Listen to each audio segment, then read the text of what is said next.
Gonna catch your morning warm-up. Warm-up. Is that what you're doing right now? Just kind of Loosen up. loosen it up, yeah? All right. Nice cut.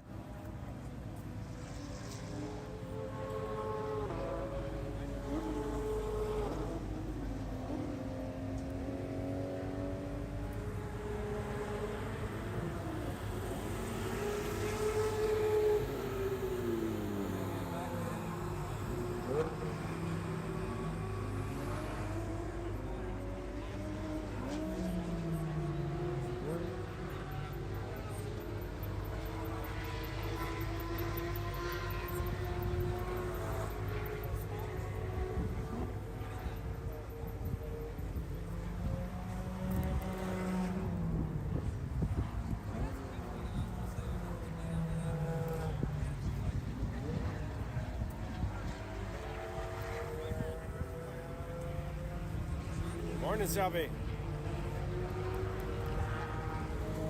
How are you, sir?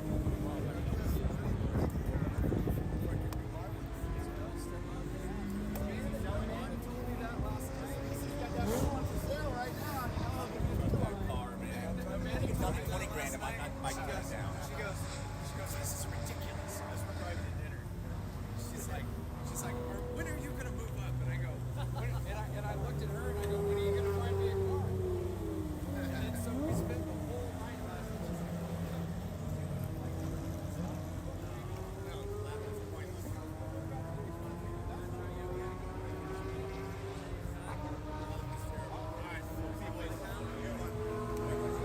Get in my way.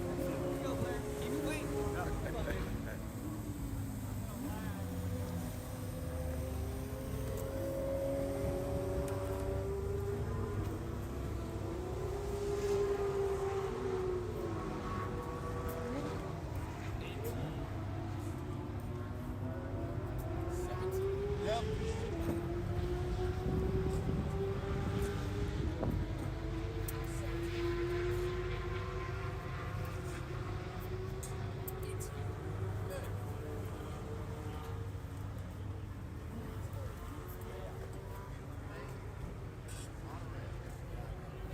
See on the news they found some bodies this morning out here? No, like one of these hills in the baby market.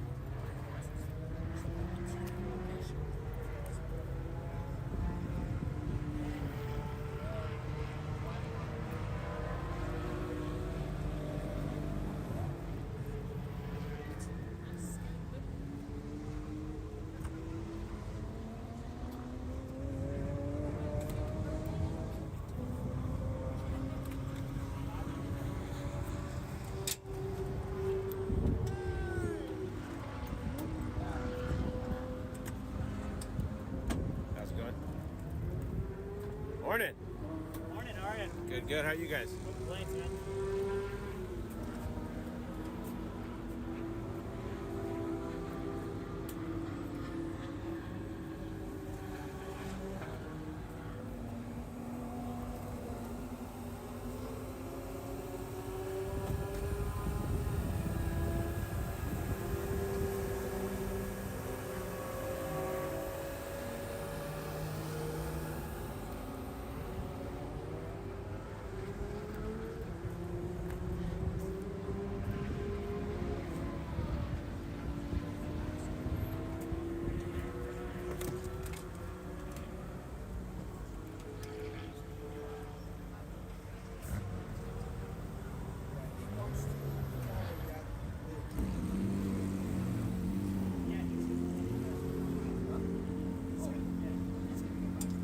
Morning.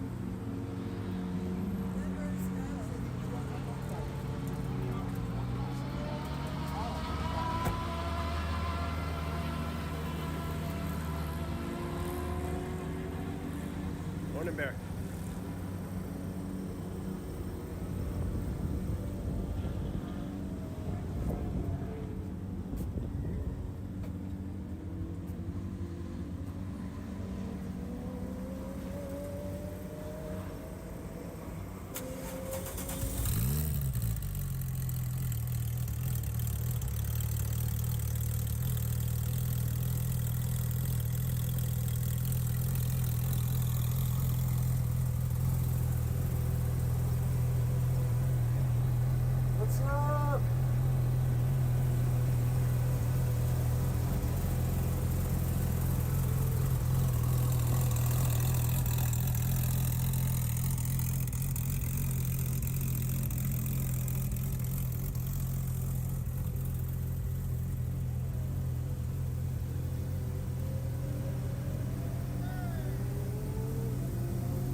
Well, it's day 2 of our coverage. Big Porsche Owners Club, PCA Club Racing Weekend at WeatherTech Raceway Laguna Seca. And to that we say good morning, good afternoon, or good evening, depending on where you're watching us or listening to us around the world here on DriversEye Live and Trackside at WeatherTech Raceway Laguna Seca. My name is Jeremy Scott. Ryan West is alongside for the POC sessions. You'll also hear Brendan Kazmarek for the PCA Club Racing sessions. And Ryan, we are set to go qualifying for the Red Group. Happy to be here. We had quite the Red Group race yesterday, as I think we always do, where there's a tight battle in the Red Group in 991.2. There's a gaggle of cars, about 4 or 5 deep, just trying to make moves here. But again, Laguna Seca, very difficult place to make a pass move. So this qualifying session, I think, Jeremy, ends up being more consequential than most, even for sprint racing. Exactly. Of course, we had such a great sprint race yesterday for the Red Group. If you missed it, you can catch it during our breaks. We're going to have a couple of them as we've got 2 qualifying sessions, and they're going to be back-to-back. As for those who are new to watching POC racing, we're split in the qualifying session. So Red Group gets 15 minutes for the first half of the group. Second half of the group gets another 15 minutes.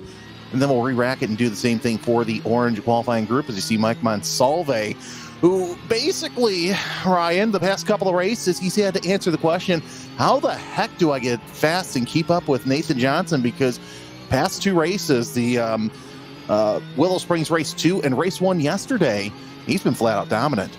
Absolutely. I talked to Mike Monsalve yesterday evening, and he intimated to me that, look, man, I just don't have enough time at this track. Nathan Johnson is fast. There's no other thing about it, but I don't have enough track time here. I need to move this to be more part of my track day time. I need to get some more time and more laps here. That he usually feels pretty good, but, you know, against Nathan Johnson at a track that he doesn't go to very often, he knows he has more practice to do. So I would expect that we'll see a lot of Mike Monsalve in this session, as opposed to some who maybe will throw down 1 or 2 laps and call it a day.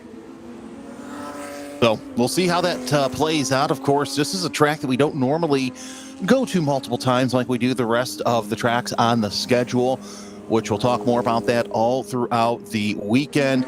And now the car's doing the warm-up thing for their flying laps. Of course, we're having some more difficulty with a little bit of timing and scoring issues, so we're going to kind of have a podcast feel to it as we talk about the races that we had yesterday. Of course, yesterday, if you missed that, we had 2 PCA Club races, 2 Orange Group races, and 1 Red race. But the Red race, anything that really stood out for you yesterday, Ryan? Because looking at the results, kind of what we normally see throughout the season. Indeed it is, and it's what makes the Red Group so fascinating is how close the races end up being. And at some places, there's opportunities to make big passes and make moves, or someone makes a mistake, and you get a lot of passes, a lot of stuff going on. Spring Mountain comes to mind earlier this season. But other times, you just have really great, really close racing, really respectful racing, people giving each other racing room and not putting the cars in any kind of danger. But it does end up creating this kind of group that has a hard time passing each other. So it was fun to watch Anna Predescu try to hold off the cars behind for what I believe, Jeremy, was 7th or 8th. Yeah, she ended up in 7th place. Of course, that was that 7th through 10th train that we were watching all race long. And it kind of highlighted the fact, in my opinion, that, you know, yes, there are a couple of good passing zones here at Laguna Seca, but you got to make sure that you're close enough to make something happen, because even if you are close enough, that braking zone comes up on you quick. It does come up on you quick. Again, we saw yesterday, both in the orange race more so than the red race, that if you try to shorten up one of these braking zones and go down the inside and take the shallow line, it compromises your exit speed in a big way, and you're going to have somebody come back around and get you with the over-under and take their position back. So it's very, very difficult to make it stick here. And again, like we talked about yesterday, where you choose to pick up the throttle is incredibly consequential. If we stick with this camera for a second, Jordan, you'll see that here in qualifying, not a ton of pressure, your first flying lap. You've got people running more or less the same line. That car runs a little bit wider of the apex, but is able to get it corralled. If you mix this apex, if you get up on the yellow or you get too far to the right where the dip is, it's going to move the whole car out and over the runoff curve at the edge. And then you end up in the dirt, and you got to pick up the throttle again just as the track goes uphill. So any amount of time that you spend not on throttle while you're going uphill, you're going to have a pretty big disadvantage relative to everybody else around you. So you've got to be inch perfect, especially through turn 6, as well as through turn 4. It doesn't have the big, crazy elevation change, but the trajectory that turn takes you on, the narrowness of the track right there, you've got to be dialed in, and if you miss the apex here, you're going to lose a lot of time heading into turn 5. And maybe it's just me, but over the past couple of years, I've noticed that dip in turn 6 has had more of an effect than it has that we've seen over the past, I'd say even 10 to 15 years, because you're seeing cars really be they're loaded already going into the corner, but that dip makes it just even more loaded if there's anything left in the shock and spring package. And that's where we're seeing a lot of cars unsettle coming into the Rahal Straight. I did see that there was one of the yellow GT3s that decided to tap on the brakes coming out there, and that's going to slow your momentum going up towards the corkscrew. A relatively smooth track surface, Laguna Seca. It was repaved recently, only a few years ago, where they had that high-profile incident of the car burning down right at the top of the corkscrew as part of an SCCA weekend, and it impacted their brand new asphalt. But this track recently repaved, but a part of the country that doesn't see a lot of rain and really doesn't see a lot of freezing temperatures either. So it's relatively easy to keep the surface smooth, which means you can run the car a little bit lower, a little bit stiffer to try to get more turn-in grip out of it. But the curbs are aggressive, and like you say, Jeremy, that turn 6, the little notch there, ever since the repave, a little bit deeper than it used to be. So you can set your car up to be softer and a little bit higher, and you can run the curbs more easily, and you can run over that kind of imperfection there at the top of 6 with a little bit more forgiveness. But that's going to cost you speed everywhere else on the track. So it's a big compromise. Ooh, as I believe that's Greg Gorski getting a little bit wide here, coming up the hill from turn 5. Yeah, the Gorski with a little bit of wide. Now, he's very familiar with WeatherTech Raceway Laguna Seca, as this used to be a stop, a frequent stop, I should say, on the Radical Cup North America schedule. You see Monsalve making the dive down, and I absolutely love this shot, Jordan. Let's hang here for a little bit, actually. Yeah, let's hang here, because take a look at the front ends, especially on the Cup cars. You see them kind of launch a little bit and then just fall back down. You don't normally necessarily see that with a lot of other cars, Ryan. You see maybe one wheel come off, but here the Cup cars like to get a lot of air in between that nose and the pavement. And it's all about how you have the car set up and how aggressive you want to be over the corkscrew here. As you see Gorski running the inside as hard as he can. Some people electing for the shallower one, like Predescu there, a little ways off that second apex, but not nearly as much tilt and dive on the car running out there. So maybe sets you up for a cleaner exit, but you are going to lose a little bit of distance and a little bit of speed. So again, we are qualifying right now. Unfortunately, no times coming out of this session, as the same problems. Oh, that's Gorski who spun off. And I believe there was another car that had an issue there. And there's another one right behind Gorski. Not sure if they're against the wall, if this was some sort of incident there, but a couple of cars stopped. Let's see if Greg gets that car going. And I think he's definitely going to get that number 124 rolling. And that is definitely a Porsche against the wall. And that front end is all sorts of torn up. Is that some liquid down on the runoff here at the turn 11? That was like that earlier, that brown liquid. Okay. I see what you're saying there on the right. Yeah, I noticed that before we got started. We're still green for qualifying, as you see a couple cars coming in, checking off their tire pressures. And I have a feeling this session is probably going to have to come to an end with that car facing the wrong way in a pretty impact zone. We saw yesterday, especially in the orange session, how many cars were coming off that runoff, dropping a wheel or two off, and it just grabs you and loops you around.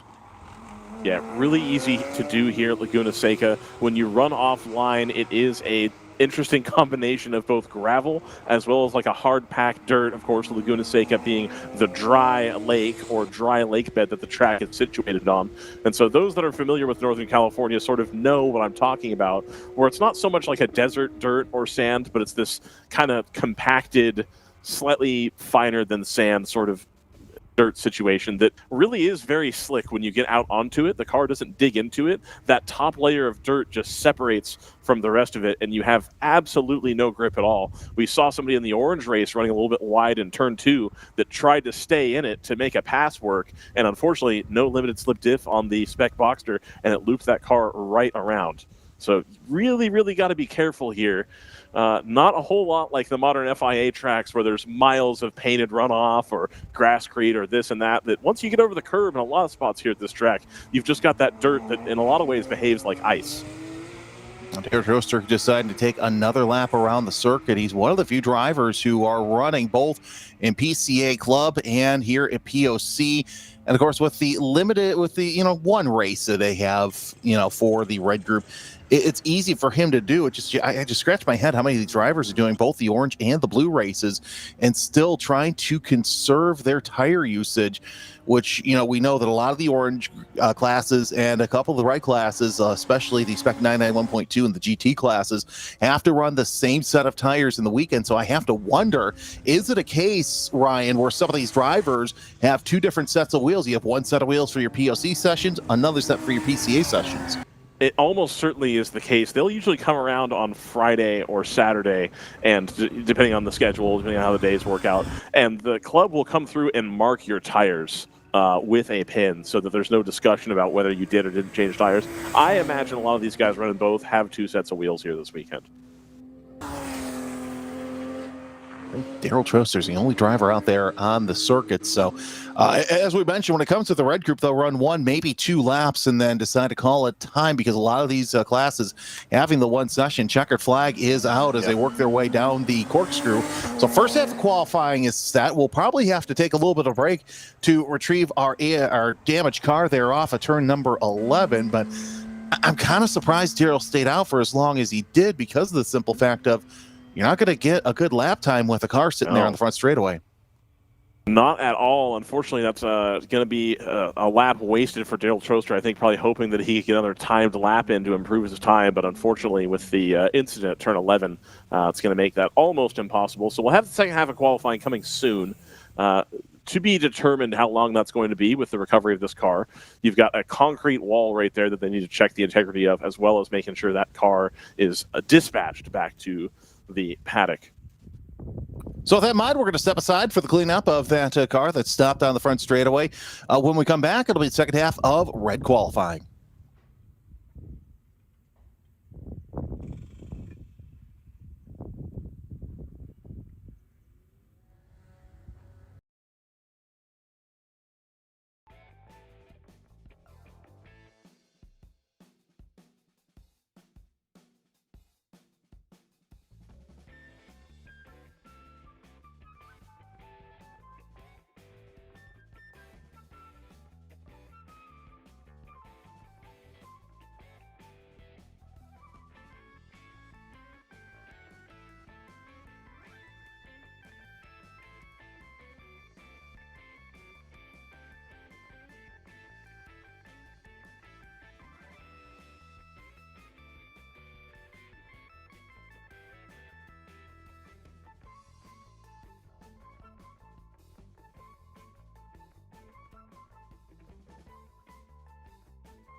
Welcome back to WeatherTech Raceway Laguna Seca. Jeremy Scott, Ryan West alongside as we get set for the second half of qualifying. As you see, we have no cars on the front straightaway, but we have cars on pit road. I have some good news, Ryan. One of the two ways we get timing and scoring, we have two different programs we can use. I forgot about that, but it looks like that we do have at least results from the first half of qualifying.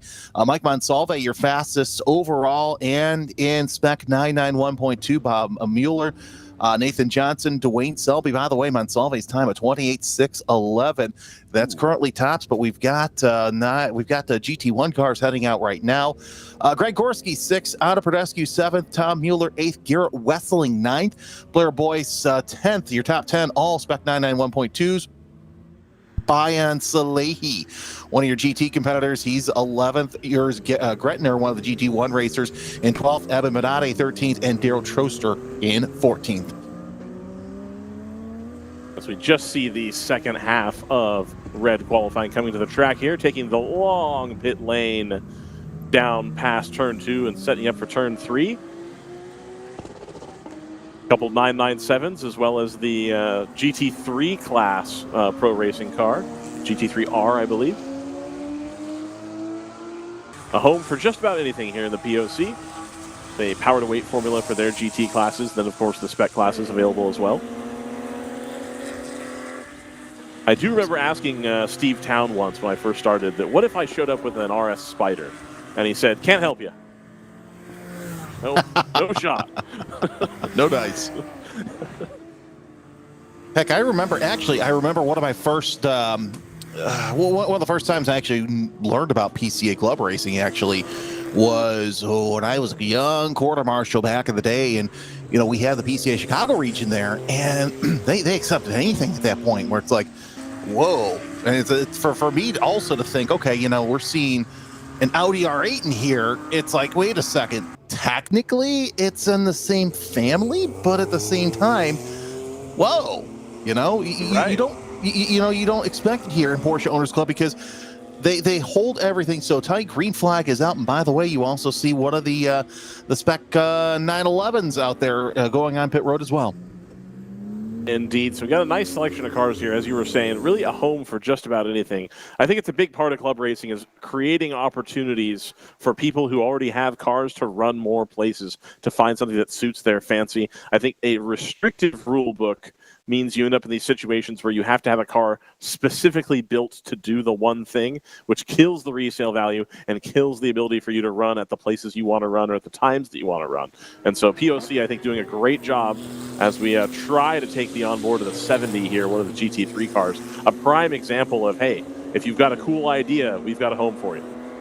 Yeah, Brecca Viglio on board there. The finding signal here is kind of weird, and it's weird for me to say that because of how close it is to Monterey, how close it is to Sacramento and San Francisco. It's technically within driving distance, but it's still one of those things where it's a track technically in the middle of nowhere in spite of being in the middle of everywhere.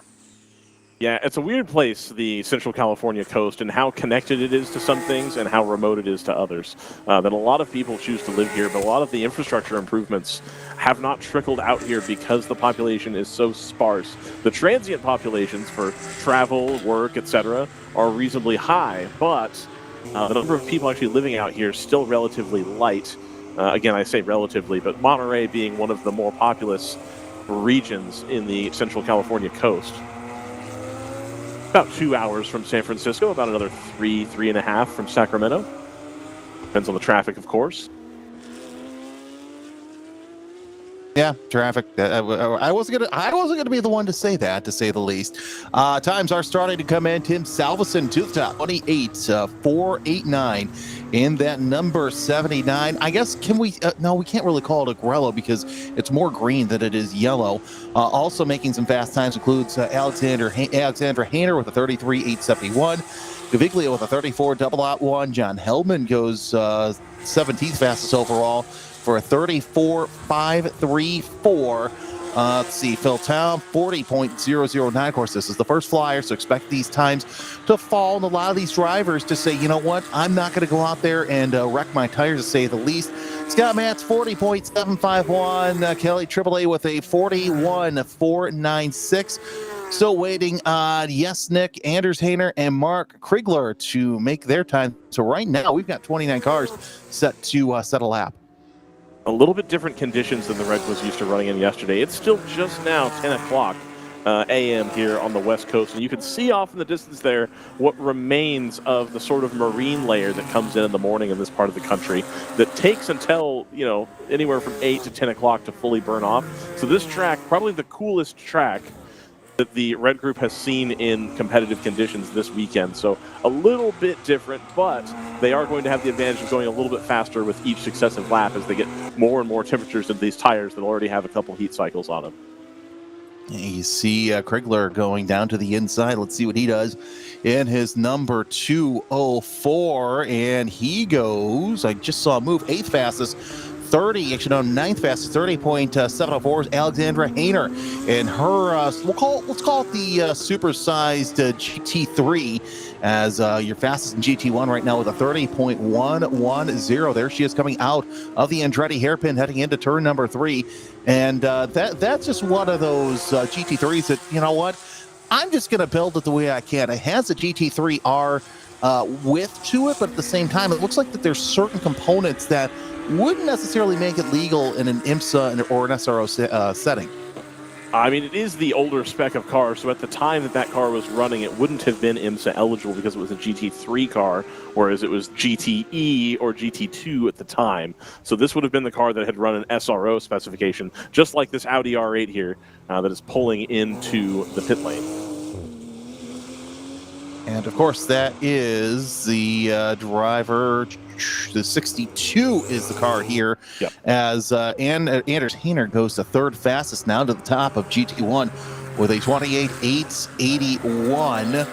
Working our way around. Jacob Yesnick is the driver in that number 62, 30.856. So, as you said, a home for everything, especially all things Weissach here at POC, and a little bit of dust getting kicked up as they work their way around for this qualifying session. Just about 10 minutes left to go here as Yesnick talking to his crew. Might be going out for one more run. I'm not sure, though, with these tires that will have to be reused.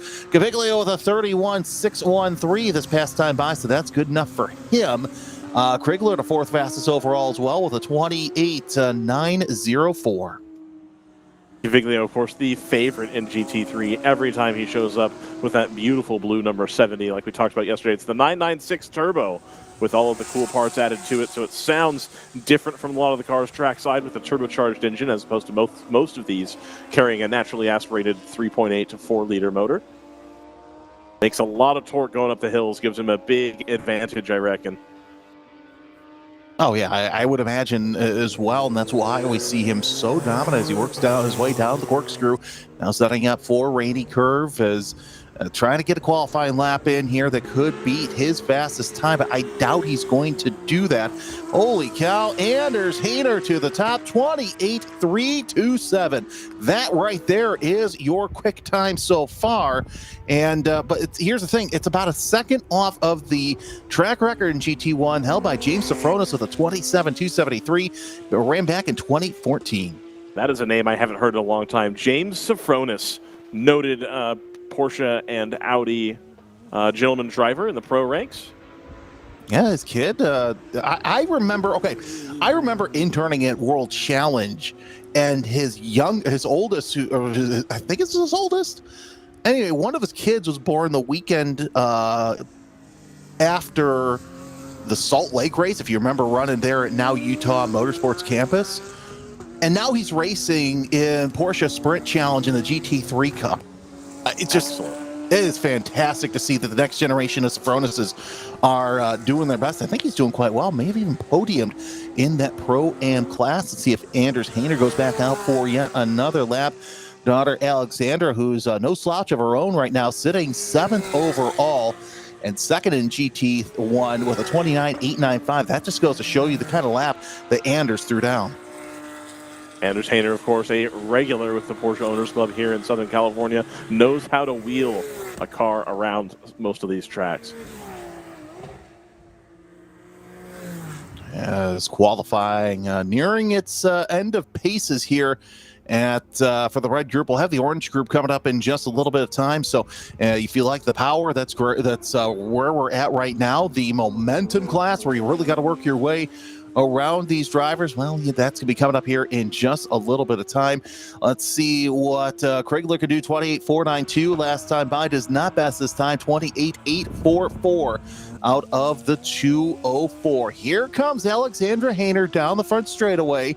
Again, she's trying to lap with the checker out. Yeah, checker flag is out with that. She's trying to see if she can best her father's time. No, 32.302 is her time. Still does not beat the 29.295. Couple of other cars coming across the line for their session. One of the GT3s coming down as well. So a lot of quick times here in this session. Your provisional front row right now, Anders Hayner in the 140 with a 28.327. I saw Yesnik across the line. What does he do? Yesnik goes to fifth fastest, second in GT1 with a 29.256. But your provisional front row, Anders Hayner and Tim Salveson.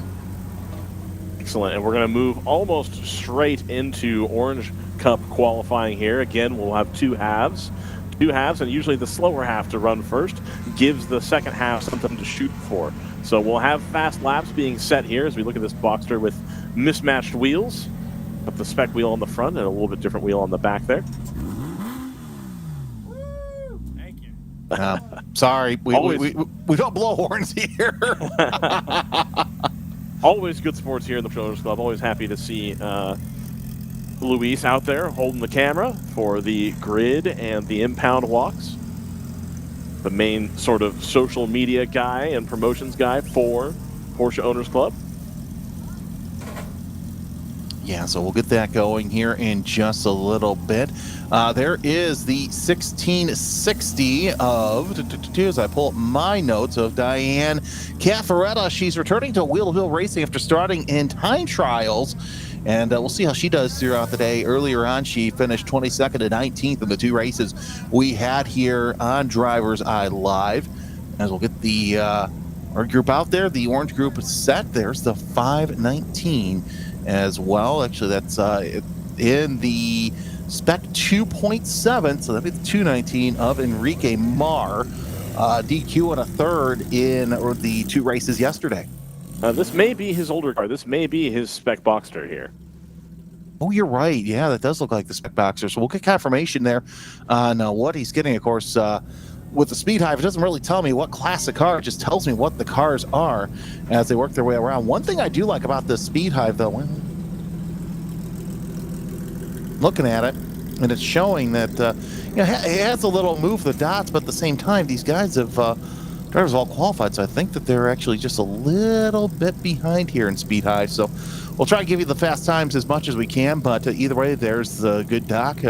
Rick Scarcello, there's Karen Robinson sitting there waiting for her qualifying time. You see the Red Cup cars are coming off the circuit, so we're just moments away to see where these drivers will qualify. And luckily for them, if they're not racing in PCA, they only have one race today. Indeed, and I think a lot of these folks are going to try to run both if possible. Of course, we saw Nick Kilnani. We'll see him in the next half of qualifying. He had quite the storyline, but one of those trying to run both sets of races in the orange group as well as the blue group for PCA. So we'll talk about that here in a moment, just as the first round of red group qualifying comes down the pit lane to begin their session. Another 15 minutes here. So we'll do this in halves. First session coming out right now, as they are working their way onto the circuit. Again, if you have any comments or questions for us on the YouTube chat, feel free to drop a line as we are getting set for the second group to qualify here. PCA, they qualified on Friday, so they'll just come in and come up and run. We'll have that race for you here at 11 o'clock a.m. Pacific time. That will be a timed race, a 30-minute affair. But right now we are qualifying to see where the orange group is going to qualify. GT4, 5, 7, Boxster, Spec 2.7, and Spec Carrera, all to play here for. And you see these guys just trying to get the tires warmed up here A little bit of a cooler morning, like we had talked about. The marine layer just recently burning off, so not a lot of temperature in the track. And, of course, these tires already with a couple heat cycles on them, 3, in fact. So really going to take some time to get them back up to temperature here. But as soon as they are, it should grip reasonably well for this session. But I do believe as we get into race 3 at the end of the day, starts at 1:20 Pacific, these tires are going to be, let's just say they'll have given their all. They'll have been past their peak. And I think tire management strategy from yesterday will become more apparent in the orange race at 1:20.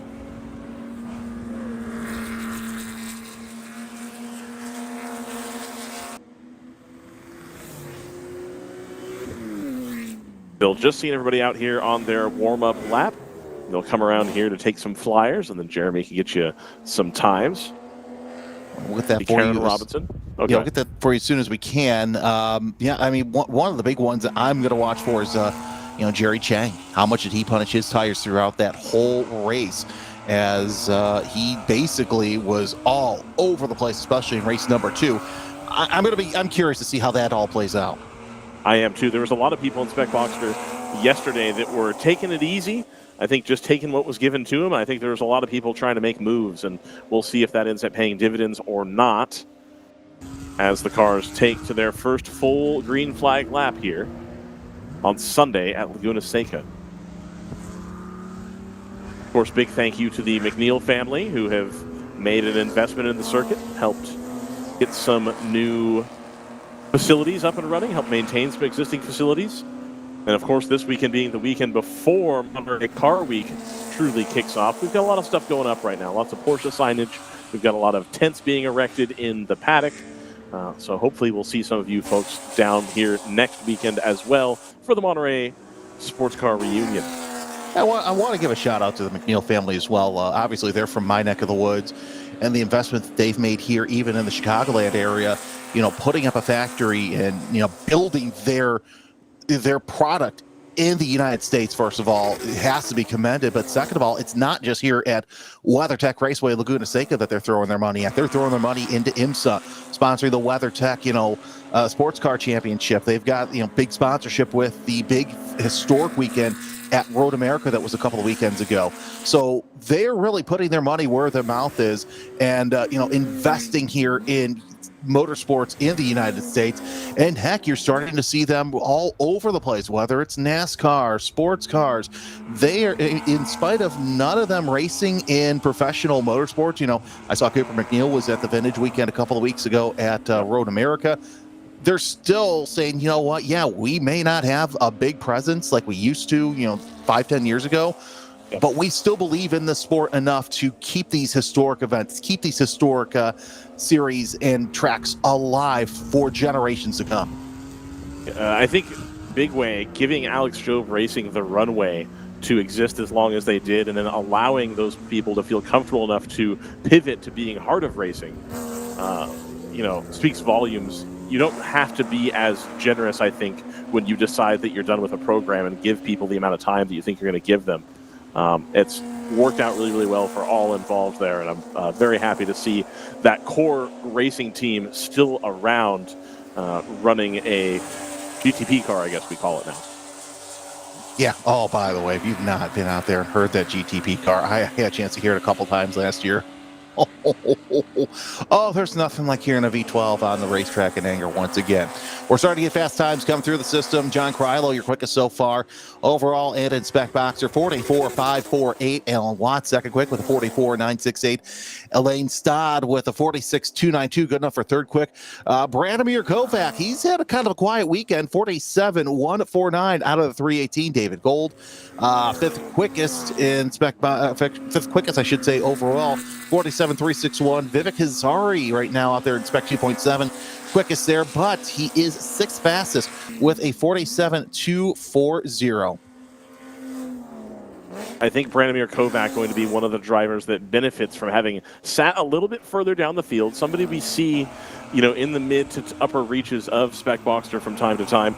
Hasn't worked tremendously hard as far as, mechanical sympathy on the car and on the tires. It's always hard out there driving a race car, but hasn't been all over the place, hasn't been making moves, just been kind of sitting back in the top 10, doing what he needs to do. I think Branimir Kovac, of all the people who have run every session, is going to be in a decent position to take advantage of any mistakes from these folks that were near the front making a bunch of moves.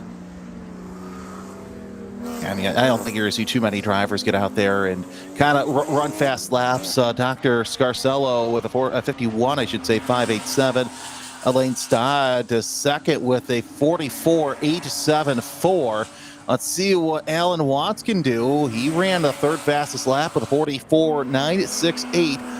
Gil Brenti also coming up into the top six right there, 46.658. So they're getting out there and getting some laps in, or just about less than halfway, more than halfway, I should say, through this qualifying session. I've got my eye on that 225. Did he just do one lap and decide to call it good? I would not be surprised, especially with how hard some of these drivers run. You know, it amazes me as Elaine Stodd, I should say Alan Watts, goes a slower this next time by, so might have had an off somewhere on the circuit. You know, we talk about the red group and how some of those spec tire drivers, I should say, they do one, maybe two laps, and they call it good. And this might even speak to the volume of the Toyota specs. They're able to run lap after lap after lap after lap and not do that much punishing to the tires. Well, and indeed, and you've also got the angle of a spec Boxster having a decent amount of tires still, but being on, you know, a 200 horsepower chassis that's mid-engined. You're not really stressing the tires out as much versus being on like a Spec 99 1.2, for example, that's got closer to 400 horsepower and has rear engines. So you're going to be putting a lot of energy into those rear tires and then a lot of energy into the front tires trying to get that thing turned in. So I think a car that is a little bit harder on tires generally versus a car that is easier on tires, of course, all things being equal, you would want a lighter car to be easier on your consumables. And of course, the Toyo tire, an excellent product as well. So keeping these guys, like I said, pretty consistent until they're not. You can tell the difference between having fresh ones versus a little bit older ones. But when everybody's in the kind of a little bit older range, it doesn't make a big difference until you get to the end. And then you start to see them drop off a little more aggressively. Well, and look at how long Toyos were the official tires of Spec Miata. You talk about a low horsepower car and just beating it all to hell, and it still comes out. I never heard the bell ring yet. Still, time after time. So for so many years, Toyo was the tire Spec Miata, and look at how good it was all throughout. Krylo still your fastest, the 44.458. Gil Brenti, the fourth fastest, the 45.513, and he just got that on the last lap. A lot of drivers getting their fastest lap here in lap number 3. As let's see who else got a quick lap that time by. Vivek Hazari now goes to 7th quick in Spec 2.7, 46.499, and that's going to be a heck of a lap for Momeyer to have to throw down to see if he can get up there. But Momeyer on kind of a hot streak, 4 in a row as on the top step of the podium. I think John Momeyer very excited to get on the top step of the podium, especially after the reliability issues he carried through the first part of the season. Engine after engine, problem after problem. Finally able to get some consistent running in here for the POC president. Yeah, great to see that work his way through as we are just about set to end this qualifying session. There's Vivek Hazari as he's going to be coming across the line here in just a little while. What does he do? He does not improve upon his time, 48.152 out of the 152. If you were watching the first half of the season, you saw the Hazari. It was a lot of cat and mouse game between, we got a spinner right there. Is that the one of Andrew Wayman? That's not a place where you want to spin. We'll get that car identified here shortly. But it seems like that there's been, no, it's not Wayman, because Wayman has kind of a Brumos Porsche look, and whoever it is, they are continuing on. Oh, it is the Brumos car. Oh, it is the Brumos car. Yeah, and I don't, let's see here. Coming around, let's see what identifier we're getting 3. So it's either Wayman or... Oh, it's not Wayman, because Wayman is car 1. The other Brumos car that we have out there as well. You see Mike Porteous making his way around the circuit. Either way, quick spin and go for that Porsche driver. Speaking of Wayman, 47.462 is his fastest lap. 9th overall. Everybody, though, chasing down John Krylo, which we'll find out how the faster half of the Spec Boxer field does in just a little bit time. just past 11 minutes into the session, so we will see the checkered flag at any moment as we take a look at the flag stand. No checkered flag as of yet, but a couple of cars coming down pit road and getting their final service before they get ready, get set for this next session. Indeed, they'll have a little bit of a break here as the Orange Group is going to be the last race of the day. Of course, there will still be HPDE and time trial after them to round out the rest of Sunday, but they'll be the first race right after lunch. So these guys got to put in a good time here, got to be happy with the car, use it as a little bit of a setup guide, if you will, as we're going to go for the checkered flag, I believe, here into the session. But got to make sure you're happy with the car because it is going to sit and not run for a few hours here while they wait for the red race, the PCA race, and a couple of the HPDE sessions to go before the orange race sets off for the final racing action of the weekend here from WeatherTech Raceway Laguna Seca. We're going to run right into the second half of orange qualifying here shortly. I want to thank you again for joining everybody here on DriversEye Live. Of course, we have Brendan Kazmarek wandering around, cleaning up the booth, having a great time of it. I hope we're paying a little extra for that one, or is that just boss things that you don't get paid extra for?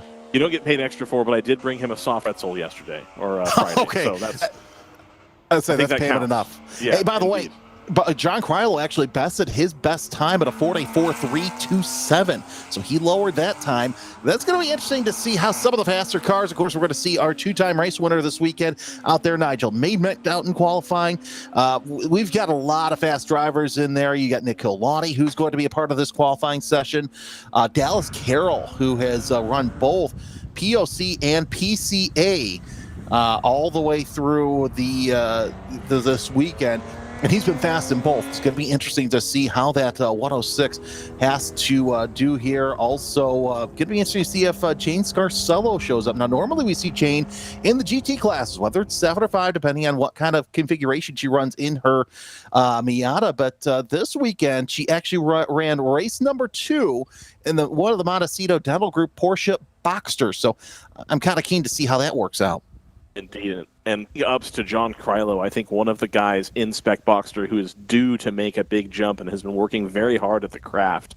I think he's going to be somebody who's troubling the top end shortly as he continues to make more and more progress on wheeling these Porsche Boxsters around these California tracks. Yeah, Krylo doing quite well for himself as well. His best finish so far this season has been a 6th at the second Chuck Waldo race. And he's steadily getting into knocking on the door of the top 10. So that's great to see in that number 682. Unfortunately, not the results that he wanted yesterday.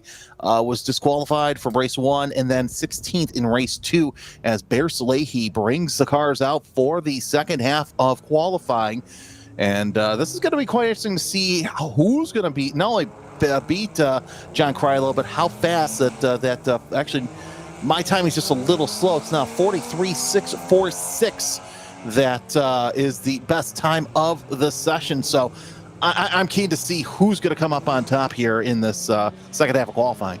Well, you can just see going away there underneath the Laguna Seca sign, the blue roof and black car of Nick Killarney. Nick Killarney had an issue yesterday in the middle of race 2. He tried to take third gear and it broke on him coming through turn 11. We were on board as that happened. He was able to get a new transmission into the car. He's ready and excited to throw down the gauntlet again here for race 3 and the second set of qualifying. Killarney going for a box full of neutrals as he works his way back out of the circle. We'll see if that the new transmission is working out for him, or the new gears, either or. I would imagine it was kind of a late night for the Killarney crew as you're on board with John Momeyer. Momeyer having to, he knows his task ahead of him right now as he's got to beat a 46.499 to get to the top of the session.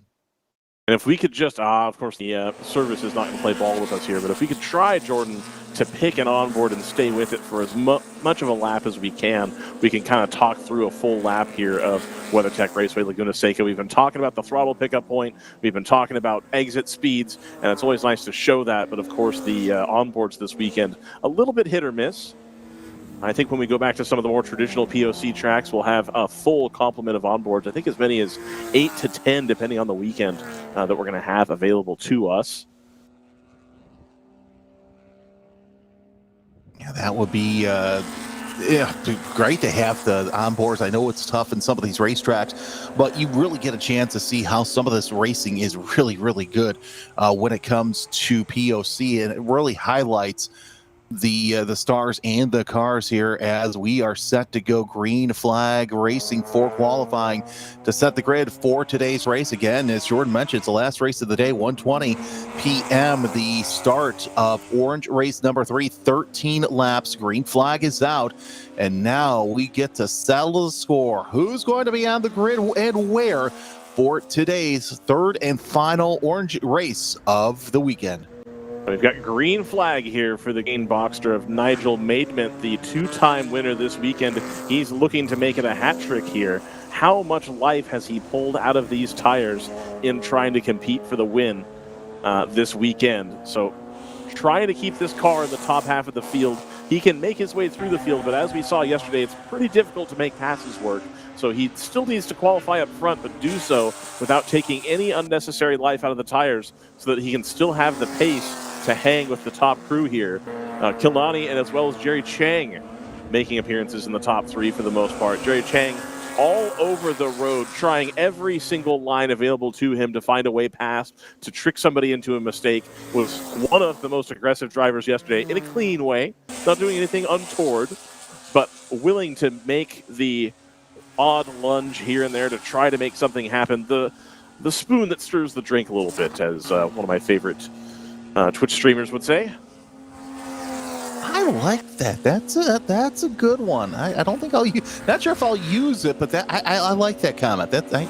I'm impressed. That's a good one.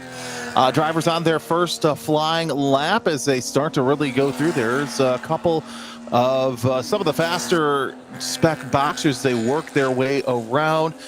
And a couple of them coming from PCA, and 1 or 2 of our guys are going over there and running the PCA races as well as Branimir Kovac. Here we go. Now we've got fast times. John Vogel, second quickest with a 44.106, and that's automatically bested by Nigel Maidment, 43.161. So your race winner from yesterday sits right there in on the top, and look at this, Jerry Chang, 44.089. So Ryan, the Toyo Tire Watch out of the 262 continues. Yeah, 2 seconds adrift on the first bite at the apple for the second day of qualifying for Jerry Chang. So not quite what he's looking for. Again, we've seen a lot of these cars gain time as the session goes deeper, but as you said, the Tire Watch, has Jerry Chang taken too much out of the tires to be tremendously competitive today? We'll have to wait and see.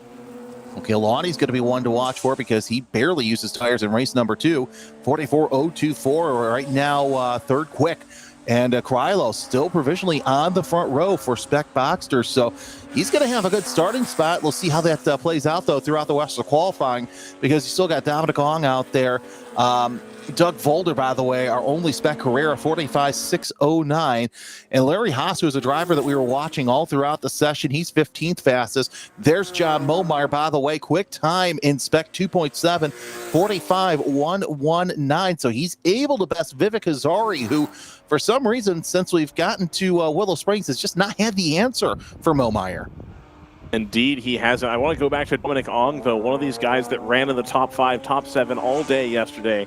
Didn't make a whole lot of noise. I think he's another one to watch, probably with a little bit more tire available than the rest of the crew. Haas, of course, we also saw yesterday trying to cut it up and get on the podium in the Miller-branded Porsche Boxster. We'll keep an eye on his tires as well. The first race, he, I think, just picked up what was available to him. The second race looking a little bit more racy, so maybe splits the difference between some of these guys that hung back in 5th, 6th, 7th and these guys that were at the front competing for a podium. I'll tell you what, these times are dropping. Vogel to the top, 42.774. So the 47 John Vogel looking pretty good. Jerry Chang, your quickest. So All you can do is laugh. Quickest in Spec Boxer with a 42.852. Oh, look at this. Bill Durant up to third overall with a 43.128. Dominic Ong, yeah, you mentioned him. He's now at a 43.152. And Maidment trying to see if he can do better than his 43.161. Not able to do it this last time by. But we mentioned the drivers really not too worried. Look at how Maidment jumped to the front of the field in race number 1 yesterday. It doesn't matter where he's at. He'll get to the front, but it may take him an extra lap or two to get there. Indeed. Maidment, Kilnani, all these folks that have lots of wheel-to-wheel experience, not afraid to cut it up to get back to the front of the field, and not afraid to use some traffic to their advantage as they come around and potentially catch the GT7s earlier in the race. This being a little bit longer race, I think, for the Orange Group at the end of the day. I think will come into play in a big way with the GT7s also struggling on old tires by the end of the day. So we'll see if people are heads up enough to use some picks to make their way through the field. But again, Laguna Seca, just a tight track with not a whole lot of options to make those passes. You got to take them when you get them. Dallas Carroll up in the top 10 overall with a 43.938, as a lot of drivers still working their way around. I see Bear Salehi. He's trying to get up to speed here, but a 50.076 is only the best that he can do right now in that number 47. You see him working his way around the Andretti hairpin right now. There's Jerry Chang. By the way, Vogel goes even faster, the 42.622. So what if only 2 drivers to drop it? Actually, now 3 as Dominic Ong goes to the top of the Spec Boxsters, 42.781. 3 drivers in the 42, 2 of them are Boxsters. And indeed, Ong, just like I predicted, having a little bit more tire, I think, available, having hung back for the first 2 races, starting to come on song here for the second set of qualifying and indeed for the 3rd race. So already a good start here this morning for a couple of our fast contenders. Maidment goes to 4th in class with the 43.161 still. Not able to do that. Durant, though, pops his way into the top 3 in Spec Boxster, trying to see if he can dip himself into the 42s as well. Close in on Ong and Chang. Yeah, we see Ong all the time, who basically runs up to the front, as he's been one of those drivers that, like we said, had a quiet day yesterday. You take a look at some of his results, though, throughout the rest of the weekend, as, he's definitely one of the more front runners, 24th and 4th yesterday. Best finish, though, of the season right now for Ong, and that 494 NSR PTS Keys Boxster. PTS Keys is an incredible thing to name your car in the Porsche Owners Club. Oh, yeah, it really is.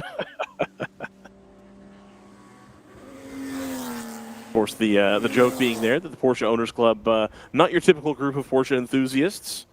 People a lot more concerned with how the car drives than how the car looks more times than not. And PTS Keys being paint to sample, one of the things that gets bandied around as a joke among the more casual Porsche crowd, where which custom color you had your car painted in matters more than which car you bought, I think. So that, I think, quite a deep cut joke there, and I like that a lot. Hey, by the way, John Vogel goes into the 41s, 41.950. Fastest overall and in GT4. Dominic Ong now to the top of the Spec Boxers, 42.971, as we were inching closer to that checkered flag. Jerry Chang cannot best that time yet. Durant actually does run a little faster, but I think he's probably coming in here shortly, that 526, 42.862. Yeah, we are reaching kind of the end of the peak cycle for these tires in qualifying. I think the qualifying times, like the session times, really dialed into what kind of life we get out of the tires for a qualifying session. Even though the session hasn't quite finished yet, I imagine most of these cars are going to make their way in as a result of the tires having just gotten a little bit too warm and not a whole lot of ground to be made up now. I think a lap and a half ago or so is probably about the peak speed available in the tire. And so I think we'll see people winding it down here just as the session comes to a close. Talk about another driver who had a kind of a topsy-turvy day, Brian O'Meara. He had a trio of seconds in the first button wheel race this season, but he finished 5th in 26. One of the drivers in the 184 Bohemian Brewery Boxster, who basically, didn't have the results to show, and he was one of those drivers who ran into problems, so he's going to be another one to watch out for. Brian O'Meara got collected on the exit of turn 4. Entirely not his fault, just a bystander there. So I think he's looking to salvage a weekend as best he can. I'm not sure if that damage is causing some issues right now, as he is further down the back than he'd like. 45.466. But again, qualifying the racing are two totally different beasts and animals here, as you see a couple of the cars deciding to come in, one of them at least putting a hand out showing these coming into the pits, as fast laps are still being run. Alex Maslov 44.668, that's the best time out of him, and the checkered flag is out on this session. So John Vogel right now is quickest overall. Nick Killarney fastest in Spec Boxer, the 42.773.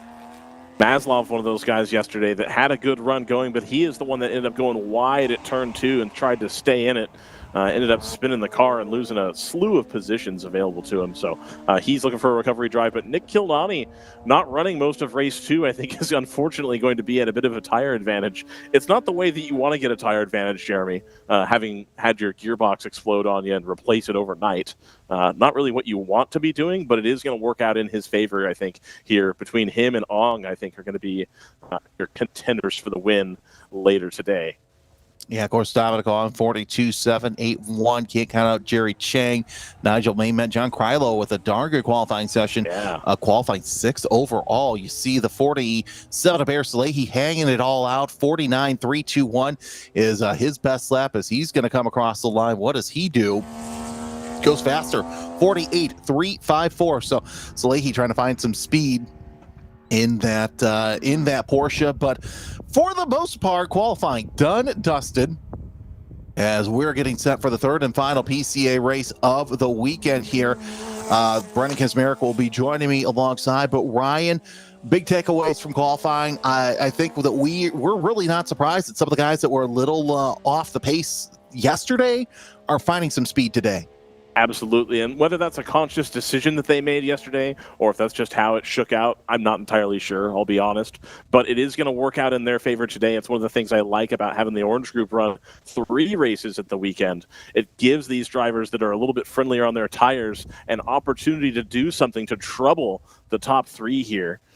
Looking forward to it, and again, we've got a lot of wild cards. Nigel Maidment still has decent pace here. If he can make those tires last, if he can get a good jump at the start here and go into the lead, it is so tough to pass here. That might be enough for him to take the hat trick, but we'll have to wait until 1:20 to find out how the Orange race shakes out. The next POC action is going to be coming at 12 noon Pacific, and that'll be a 15-lap red race.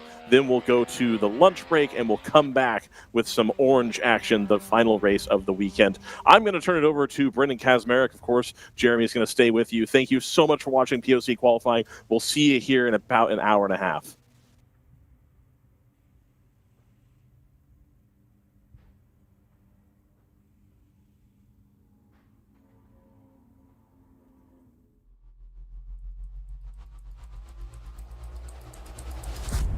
It's not just about making timepieces. It's about a very special way of designing and crafting them. The Porsche way. For us, every timepiece is as unique as its wearer. A philosophy born with our cars and carried to your wrist.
allowing us to create exclusive special editions alongside new Porsche car releases. In addition, our unique custom-built program enables you to choose between millions of possible design combinations to create your perfect watch.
being able to understand vehicle dynamics.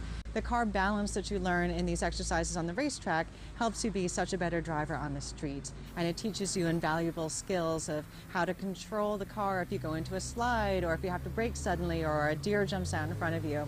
Everybody's goals can be different, and that's all right.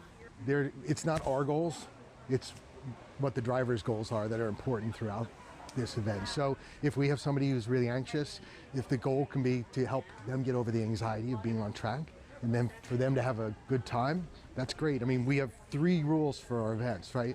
Be safe, have fun, and learn something in that order. And so safety first, of course, but getting them to have some fun with this helps to reduce the anxiety for a lot of people. Find out what events are available around the country and how to sign up for them. And I think a really important thing is PCA's High Performance Driver Education Program is run completely by volunteers. No matter where you go, if you're in a high performance driving event, everyone there is out there to help you, and everybody there is a volunteer. And we do it to give back to those who served us beforehand and made us the great drivers that we are today.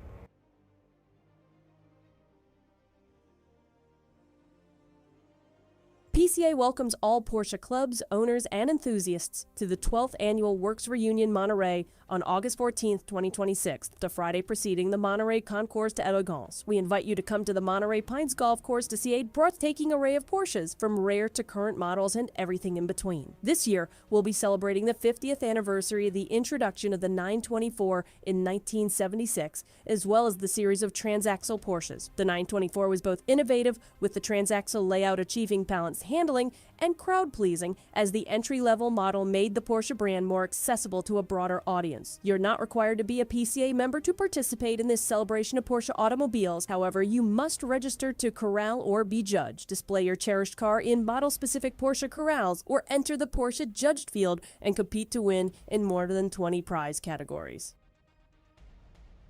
Come join racers, sponsors, spectators, and volunteers at this year's Rock the Summit, September 18th through 20th. Rock the Summit is the club race for PCA Potomac's Founders Region, and it's the longest-running PCA race in the nation. This year will mark 35 years of racing. Be on the high-energy race and join us for live music, a barbecue dinner, roaming beer carts during happy hours, that's after the track goes cold, and some other treats like Kona Ice. Our 100-plus highly committed volunteers are ready to make the race weekend the best you'll ever experience, whether you're a racer, spectator, or a sponsor. See you at Rock the Summit 2026.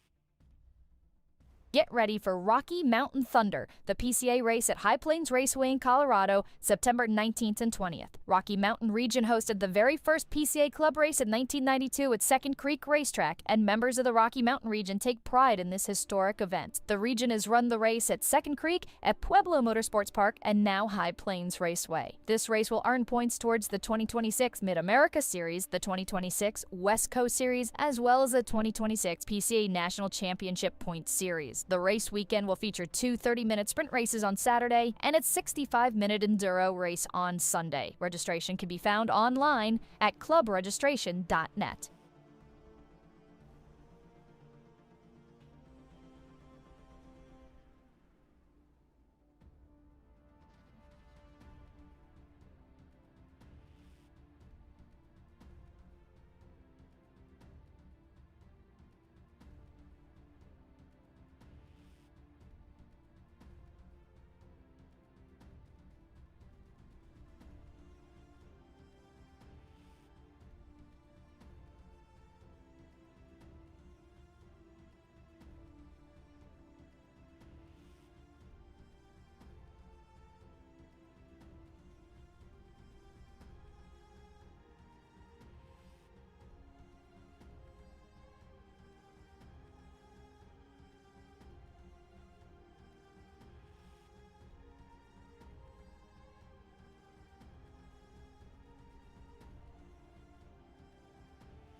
It's time for racing here on Sunday at WeatherTech Raceway Laguna Seca.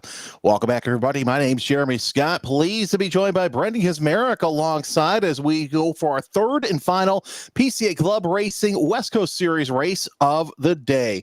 Brendan, we saw a lot of action, especially in Spec Boxer, but surprisingly enough with the Caymans, it was out of class battle, but they put on some great action. Yeah, excellent racing. I think a bit of an understatement there, Jeremy. We had two bangers of races yesterday, and as you said, it wasn't necessarily all the in-class action, although the Spec Boxer races were tremendous. Some of it was the out-of-class action that we saw up at the front amongst the 911 Cubs, GT3 Cubs against some of the Caymans. That 914-6 there, in the middle of your screen, just headed off to the right, that's John Nelson in GT4. Played a spoiler role up there yesterday as well. Just two really great half-hour sprint races here in the Porsche Club of America, and looking forward to another one on what is a picture-perfect morning for racing, especially if you're itching for a bit of fall-type weather. The coast guy is really enjoying the cool air and lack of humidity. Just doesn't get much better than this. As we begin race number 3, let's head to the grid, Mr. Scott. On the pole position for race number 3 will be the number 79 of Tim Salveson. That's the bright yellow 991.2 Cup. Alongside him, Mark Krigler in the number 204. Remember, Salveson had some issues first thing yesterday in race number 1 from the lead while working traffic. Krigler going to look to try and get in amongst Tim Salveson again before he scoots out the front and they begin to work through some of the Spec Boxer traffic. Your row number 2 is Alan Ritchie alongside Scott Dager. Greg Herbeck will be on the inside of row number 3 in his 718 Cayman GT4 RS Club Sport alongside that 914 that we saw of John Nelson, the number 42. Row number 4 is BJ Nichols alongside Jeff Robbins. Those are GTD cars of various vintage. Robbins in that 981 Cayman. Andy Simpkinson is your 911 Cup pole sitter this morning alongside Matthew Lawrence, who was your pole sitter yesterday afternoon. Karen Holmes rounds out the 911 Cup field on the inside of row number 6. Outside her will be the Spec 911 of Robert Murillo, the 1985 911 Carrera. Ben Merriman inside of row number 7 alongside Ed Minot, GT5 and GT4 respectively. Some older 911s there to round out the first group.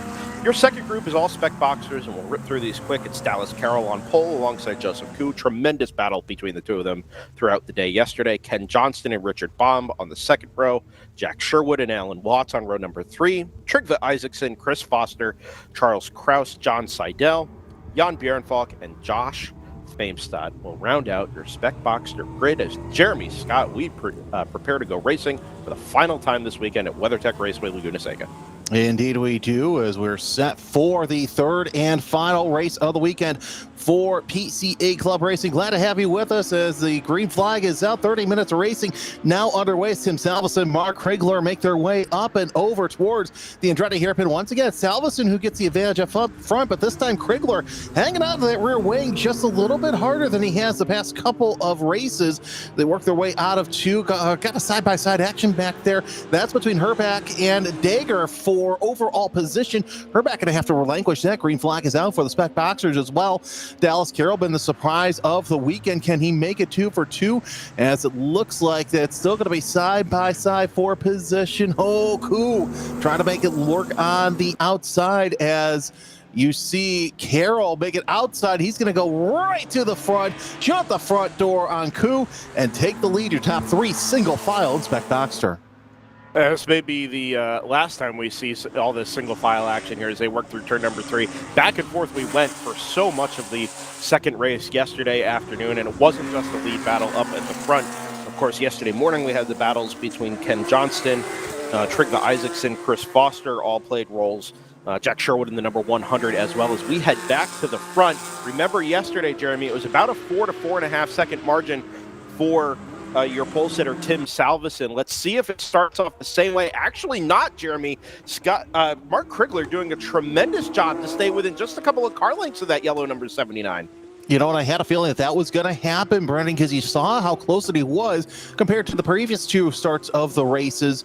But now you start to see Salveson open up that slight gap and just here and there. A little bit more of a shallower entry into the Andretti hairpin, as behind them you've got a great battle for third between Alan Ritchie, Scott Dagger, and Greg Herbeck, GTA 3, GTC 6, and GT2 right there coming out of the Andretti hairpin. Not too far away is BJ Nichols either. And heck, let's even throw John Nelson into the mix. We know that once that the green 914 decides to come up to power, it is unstoppable, working their way out of turn number 4 once again. And Richie's got a face full of mirror full of Dagger, I should say, as we are side by side as Richie goes to the outside of Dagger. Dagger cannot make that move. I don't know if Alan Ritchie's going to be able to keep this defense up for the next 27 and a half minutes, but it is robust at this early stage. It's not a class battle, but a good overall position battle. Let's see how long Alan Ritchie can hang on in that number 411. As we get a spinner, that's Karen Holmes in the number 36, the chartreuse-colored 911 Cup entry. That's gone around, has recovered, but may fall into the clutches of your Spec Boxster leaders, who are 1, 2, 3 right in a line. It's Dallas Carroll from Joseph Koo, from Richard Baum in the 191. That is by far the best run we've seen from Richard this weekend, hanging on to a podium position there, with working lap number 2 here, Jeremy Scott.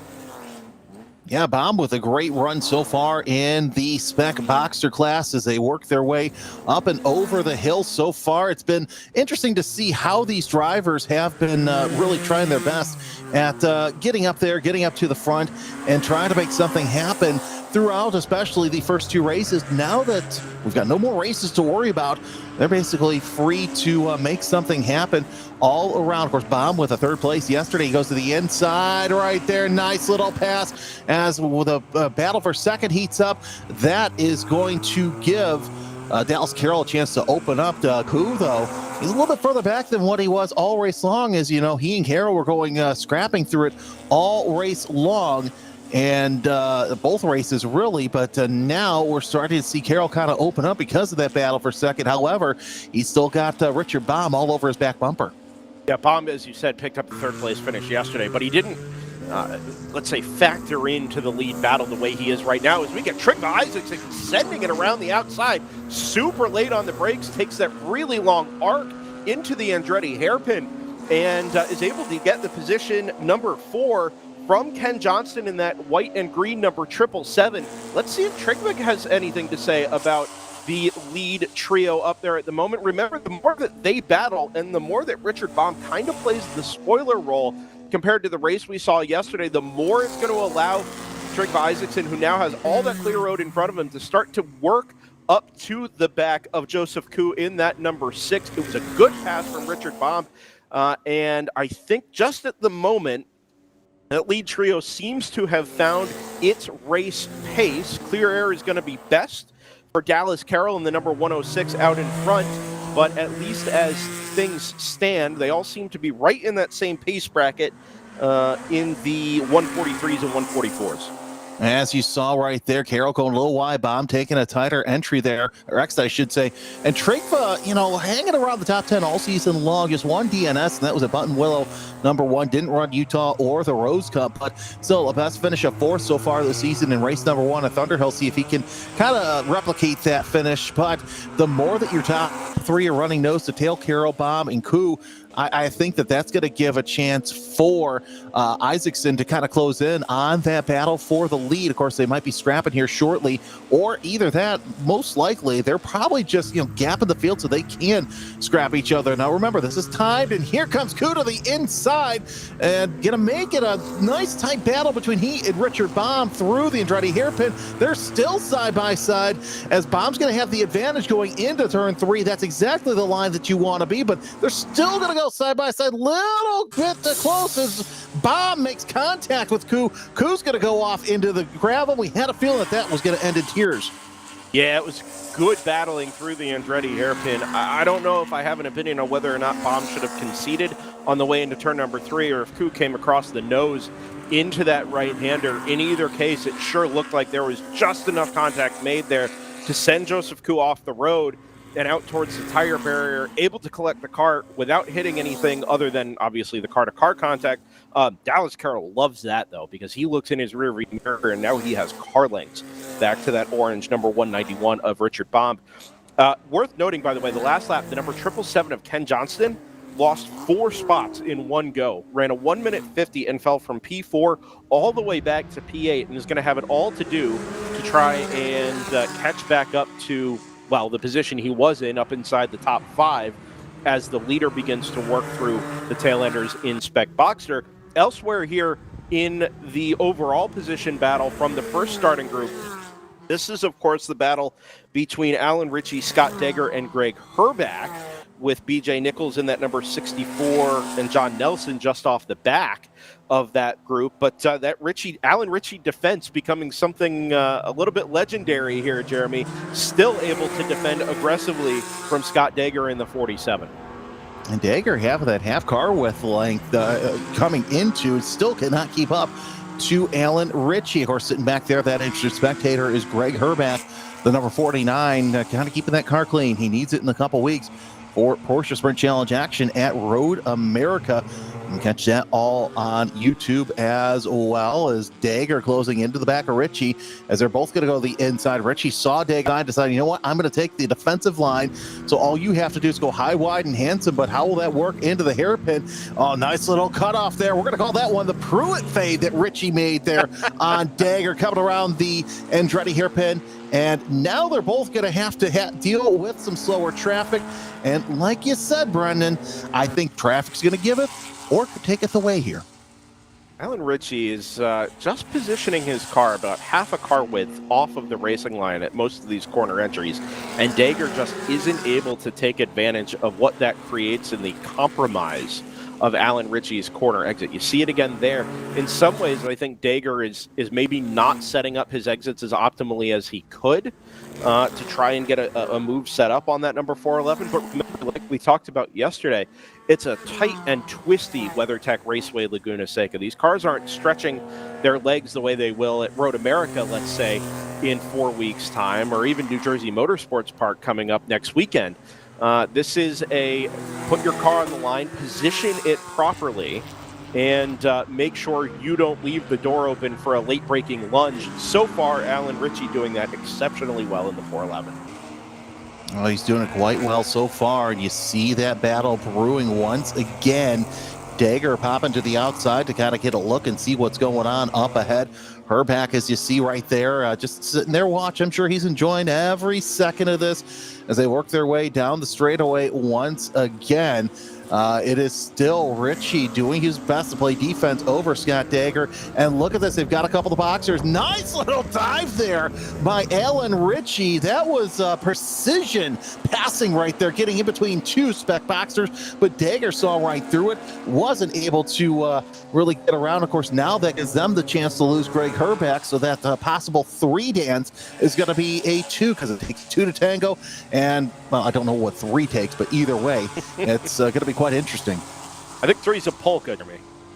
Ah, yes. Being a Chicagoan, I'm surprised you didn't know that. Anyway, you know what? I forgot about that.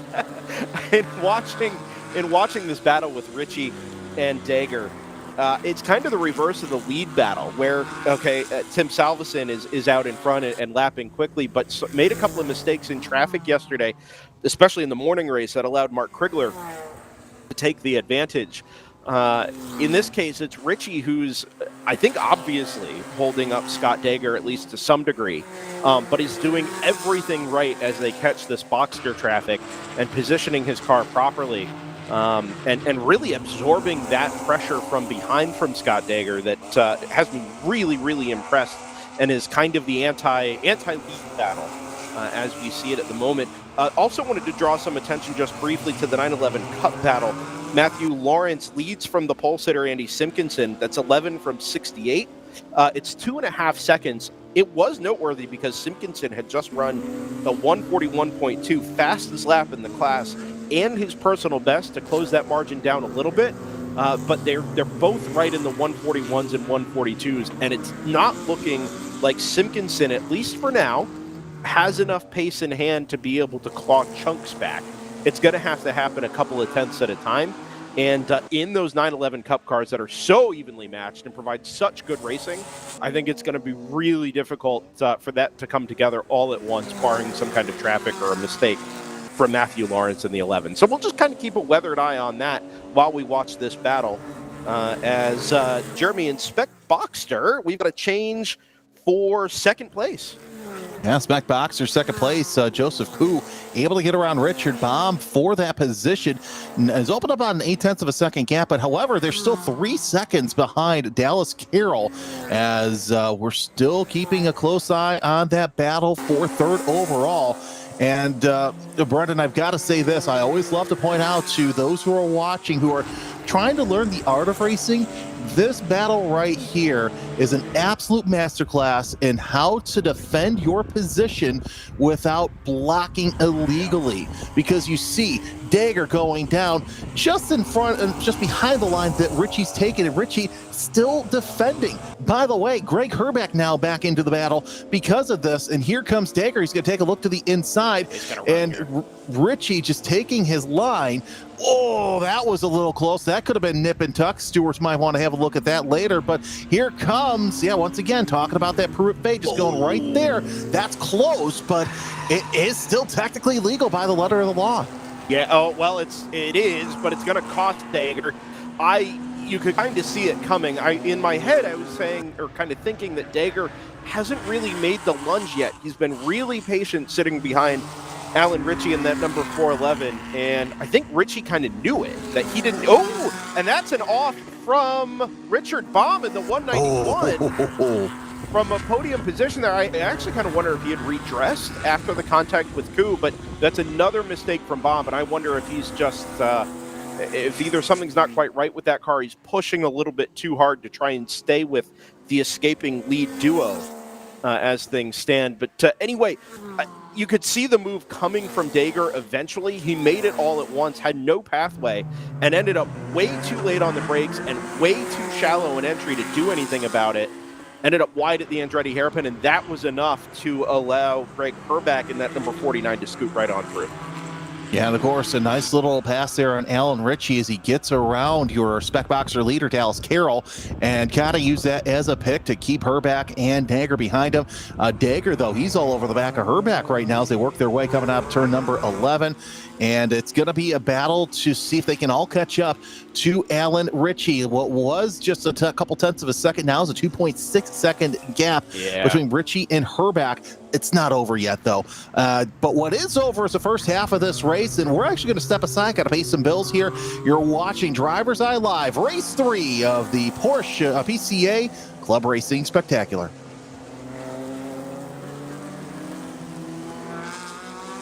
Pirelli and Porsche have been a winning combination around the racing world for years. Pirelli is proud to bring that relationship to PCA Club Racing yet again in 2025. Make sure to see the guys from Frisbee and find the right Pirelli tire for your vehicle, or check them out on the web at frisbeeracetire.com. Pirelli powers nothing without control. When you pack up from the raceway and head home on the highway, remember that the engineering excellence Michelin strives for in racing is applicable to our passenger and light truck tires too. Michelin is proud to continue its national sponsorship of Porsche Club of America and Club Racing. Michelin, because so much is riding on your tires. Looking to decrease lap times on the track without an engine overhaul? GT Racing has a wide range of fiberglass and carbon fiber body panels, along with European Racing headers, exhaust systems to lighten your car and accelerate all the potential horsepower of your engine. Time for a change? Convert your 944 into a turbo or a 924 GT, or your 911 to a 911 RS, RSR, or 935. Talk with Joel at GT Racing. He'll help you choose the winning combination of lightweight Porsche parts and header systems to set you on the right track. GT Racing is your one-stop shop for your Porsche needs. GT Racing is a national sponsor and proudly sponsors tech inspections at PCA Club races. GT Racing also sponsors the Best Prepared Car Award, a $100 gift certificate at each race. Call Joel at GT Racing today at 1-800-797-2911 or find us on the web at www.gt-racing.com. Our first club racing sponsor, Porsche Cars North America, funds the club racing news and sponsors the Workers' Choice Award, considered the most prestigious award given at a club race. Thank you to PCNA for offering vital support to our club racing program. The Sentinel Video System by Sentinel Racing is your one-stop shop solution for sharing your in-car video. The Sentinel system can integrate up to 3 cameras and incorporate a full data stream for track map and gauge overlays, and broadcast it all via dual 5G cellular modems, utilizing whichever service provider has a stronger signal to any of the popular live streaming services. Much of the in-car footage in this broadcast is provided by Sentinel. PCA members get an additional 10% off. Contact Sentinel today through their website, sentinel.racing.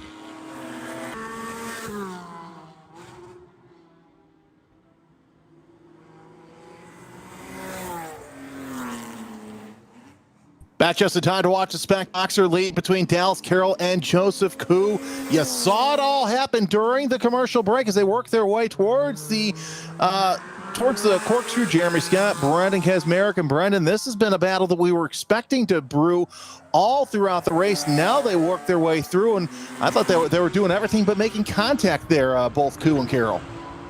Only just Jeremy, as Koo is going to show the nose on Carroll on the way into Rainy Curve there at turn number 9. Again, not able to get the move actually done, and that's probably the third time we've seen it just on this lap, as Koo has caught the back of Carroll after his, let's say, run-ins with Richard Baum there, back there in the number 191, the back of your shot. But this is the battle we saw all day yesterday, Jeremy, certainly in the afternoon race, wasn't it? It's Koo and Carroll back and forth.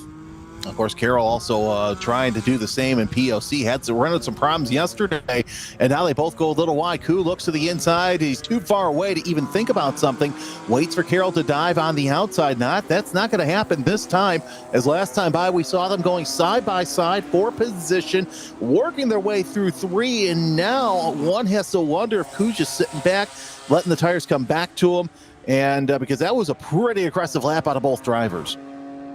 It was, and I'm actually pretty impressed with how Joseph Koo's been able to close that margin down to Dallas Carroll. And, we're going to get a move that's a nice dive to the inside. Holy cow, as Koo tucks right back in line with Carroll, and I don't think that's going to be over yet, Brendan. I think they're going to make their way to the corkscrew just like that. Yeah, so like our colleague Ryan West has said on the POC side, this is a pretty exceptionally difficult track to pass on, and it's not that there aren't opportunities to initiate the pass. It's just a really hard track to complete passes on. Some of that is track width, some of that is the way some of these braking zones invite you to run a little bit deep, some of it is the camber.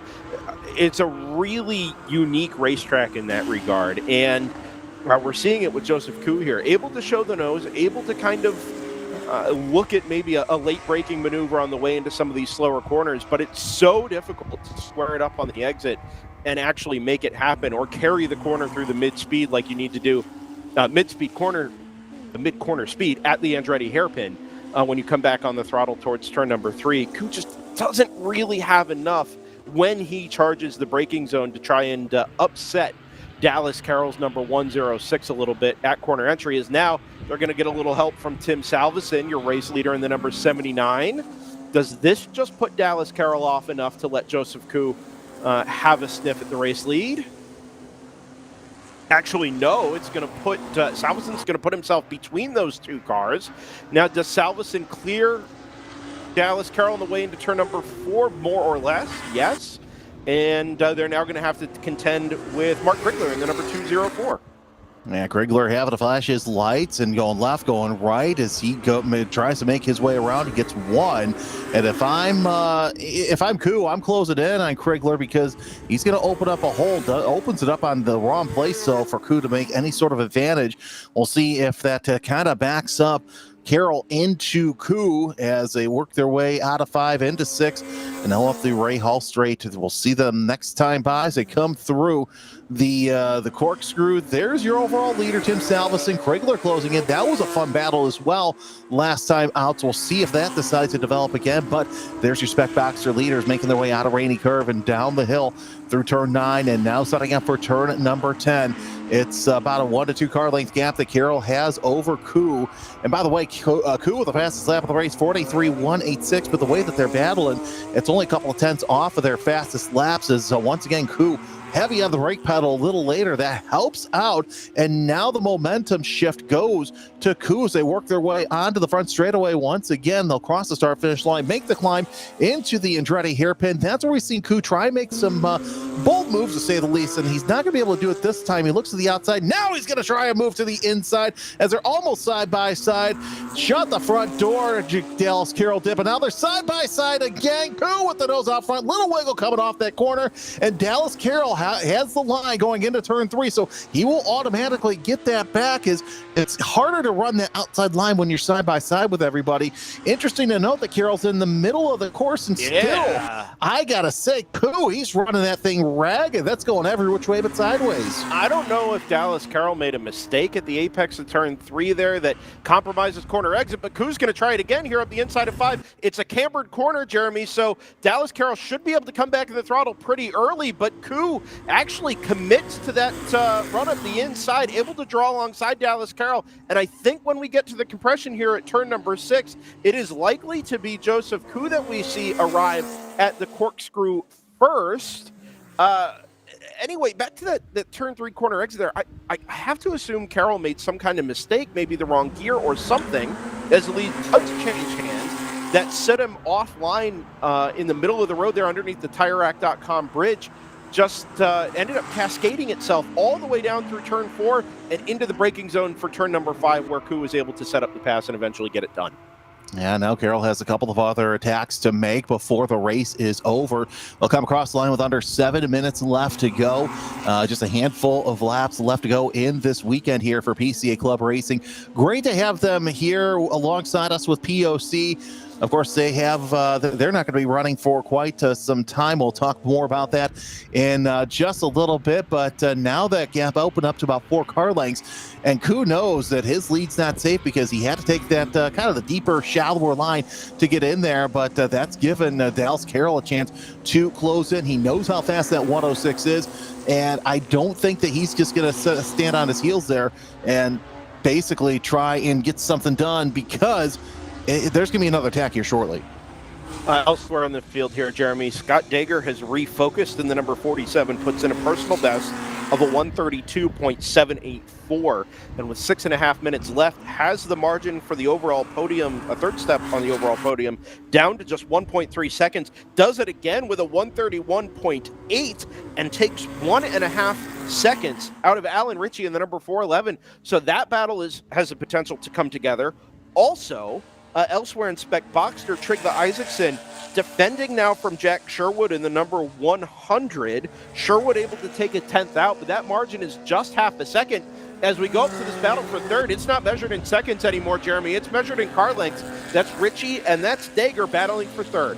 Yeah, Dager are trying to get that 411 just bigger in his sights. And is there a problem with Dager? Because he took a very weird exit coming out of turn 5. I'm kind of surprised. Let's see how they go going up the Ray Hall Straight as we watch them work their way down through the corkscrew. There's a couple of Spec Boxers. They'll have to deal with slower traffic in just a little bit. Ritchie and Dager will. Who comes out first out of the two of them? It's still Ritchie ahead of Dager. So whatever Ritchie had a problem with, Dager kind of countered as he's fallen back just a little bit.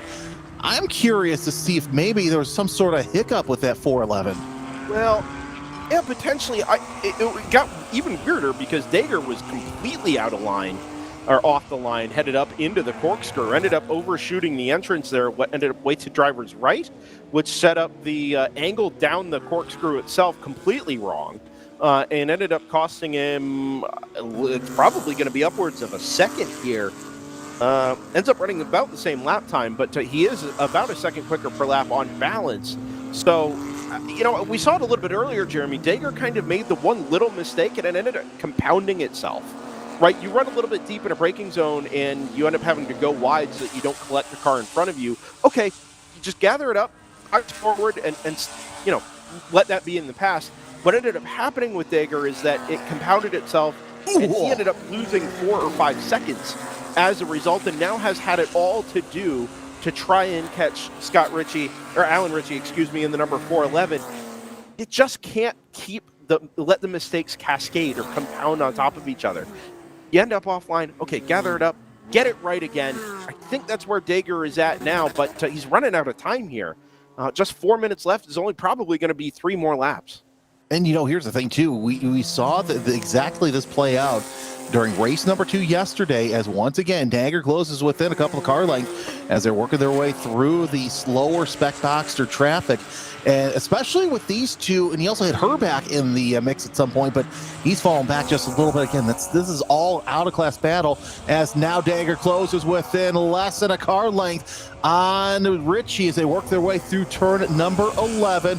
Eyes on these two. It's a little bit of a bobble coming out of the final turn, and then you can't really say that was because of spec Boxster traffic, because there was not that many right there. Now all of a sudden they're making a pass. Let's see how the race comes through the Andretti hairpin. Here comes Dagger as he's trying to look to the inside of Richie, but another Boxster in the way there. That battle, they do the generally thing, get out of the way of both of those drivers as they go nose to tail through turn 3, but Richie able to open up a little bit of breathing room, but still not enough breathing room to make anything count. And I'm looking at timing as well. Salveson having to deal with Kriegler once again. Yeah, it was down to 3 seconds. Now it's back out to 1.1. That's probably just variations in traffic. But as we saw yesterday morning, Jeremy, Salveson not quite as committed through traffic as Mark Kriegler in the number 204. Definitely quicker and clear air. The personal best lap time reflects that with a PB in the 128 compared to Kriegler's 129.2. But unless we really get a huge handful of traffic here before the end of the race, Salveson, who is a little bit wide there exiting turn number 5 in the background, with Kriegler just about 5 or 6 car lengths in arrears, I think Salveson's going to have to make a bigger mistake than just being a little bit offline in order to open the door for Kriegler. 2 minutes left here, probably coming to the 1 to go. See how that plays out as now you see Kriegler all over the back of Salveson for that overall lead. Couple of spec Boxsters out of the way as they work their way down through Rainy Curve. Set up for turn number 10, and they'll go through 11, and Kriegler takes a look to the inside. Coming out of 10, they're side by side through there, and of course now they got to figure out, okay, how do we get around this Boxster? As take a look at the start stand, Salveson goes to the inside, so does Kriegler. Eyes on the starter as it looks like no one to go, which is interesting with the lap time. But see that. I didn't see that, but they're side by side for the lead. Kriegler gets Salveson has a problem. I say something's wrong with Salveson. Is that right rear gone? Because a couple of the cones have been taken out from the pit exit. So yeah, a little bit of smoke. I'm thinking that Salveson had a right rear go on him. Yeah, I think you're right, Jeremy. If it's not a right rear, it was ended up just a little bit offline there going into turn number 1. But that car is well and truly off pace behind that Boxster there. Has the car very much under control. Will probably just cruise around to the checkered flag here, but that was really awkward. As you said, Jeremy, cones ended up littering the track over the rise at turn number 1, exactly at the moment that Mark Kriegler ended up taking the lead from Tim Salveson. And once again, in just a little bit of traffic, it's heartbreak for the number 79. Kriegler takes the advantage and will almost certainly come home to take the checkered flag in race number 3. Well, comes down through the corkscrew for the final time at speed. I gotta say, it's been patience for Kriegler as he has finished behind Salveson all day long yesterday. The 204 in the Sprint Trophy class coming around the final corner. And he will come down the straightaway and see the starter with the checkered flag in hand. And it's going to be a win for Mark Kriegler on Sunday. Checkered flag is out. He is your winner. Of course, we're also trying to find out who is in front in Spec Boxster. Isaacson finishes the race, and they've got to be somewhere close. There they are. Actually, This is the battle for third place between Richie and Dagger. This is absolutely fantastic. It's just both battles, as you said. They're neck and neck going through turn number 5, and Richie able to open up a gap, but Dagger able to close up on that gap. And look who else has joined. It's Herback in the 49. Yeah, actually that worked out reasonably well for Dallas Carroll. Lost it all between 3 and 4 with that battle for third place overall scooting through. And then on the run into turn number 5, it allowed Carroll to catch back up with Joseph Fu being stuck on the outside. Well managed at least in the Spec Boxster class. There is Scott Dager up on the back of Alan Ritchie. There is Dallas Carroll on the back of Joseph Koo. They're going to come to the line more or less 2x2 here. We'll follow the battle for third overall and then pick up the Spec Boxsters as they head for home. Well, it's easy to find that battle here as I see Dager still looking to the outside of Ritchie. He's got to throw everything that he can at him as they come around turn number 11 for the final time. Does Ritchie have anything to hold off Dager? It looks like they're side by side, and no. Dager is going to finish off behind Ritchie. Herback in fourth place. Salveson still has not come across. So Salveson comes into the pits. Krigley, your winner. Ritchie in second. Dager in third. Your Spec Boxster lead. Oh, the win went to Joseph Koo once again. What a recovery drive from Joseph Koo. Remember, he was out in the gravel pointed at the tire barrier and the TireRack.com bridge abutment between 3 and 4 about halfway through this race, and able to not just catch Dallas Carroll, but set up and execute on a really good pass down at turns 5 and 6 that ended up securing him the win in the number 6. Dallas Carroll in the 106. Defense was good, but in the end, not strong enough. Anyway, it was 2 out of 3 really good races for both of those two. Set up some fantastic battles for us and for you all, ladies and gentlemen, being able to watch this from home. Also, props to Alan Ritchie in that number 411, who started defending from Scott Dager approximately 48 seconds into this race.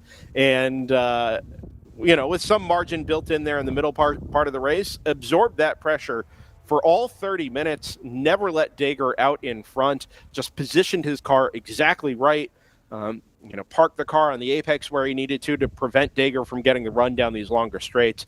And in the end, pick up not just actually, this is important, Jeremy. We didn't mention this at the time. It's not just that he picks up a second place overall, but the problem for Tim Salveson means Alan Ritchie is going to pick up a win and the first place points that come with it in GTA 3. So the Salveson issue was not of no consequence. And in the end, Alan Ritchie is the big benefactor. Exactly. That was absolutely interesting to see. So going to be curious to see what happens here in what happened there in the last lap. But yeah, that was a very strange incident to say the least. Well, luckily for you guys, if you want to watch more of this PCA Club racing action, you're not going to have to wait much longer, as next weekend the Shot and Bomb Showdown takes place at New Jersey Motorsports Park. You see coverage begins Saturday, August 8th at 10:30. Brendan, thanks for joining me in the booth this weekend. As I said yesterday, it's been, I have no problem doing the solo, but man, having a second voice in there, I think it's elevated our broadcast. Any final thoughts? There's few places like WeatherTech Raceway Laguna Seca. It's a special place. I pondered the idea of the message we've got up at the corkscrew there, Jeremy, and if you'll indulge me here for just a minute, if we get the shot of the corkscrew, the descent out of the iconic left and right-hander up there at the top of the hill there, Jordan, you see on the right-hand side the words Grazie Alex written out. Grazie Alex. Of course, Alessandro Zanardi is the reference there. That 30 years since the pass. I mean, maybe one of the most iconic on-track passes in motorsports history, right here at the corkscrew. Target Chip Ganassi Racing and Alex Zanardi on the young gun Brian Herta. Everybody has a sporting hero. Alex was my first. I got into motorsports in 1997, 1998. Alex was in the midst of a 2-year championship run there in kart before he went off to Formula One.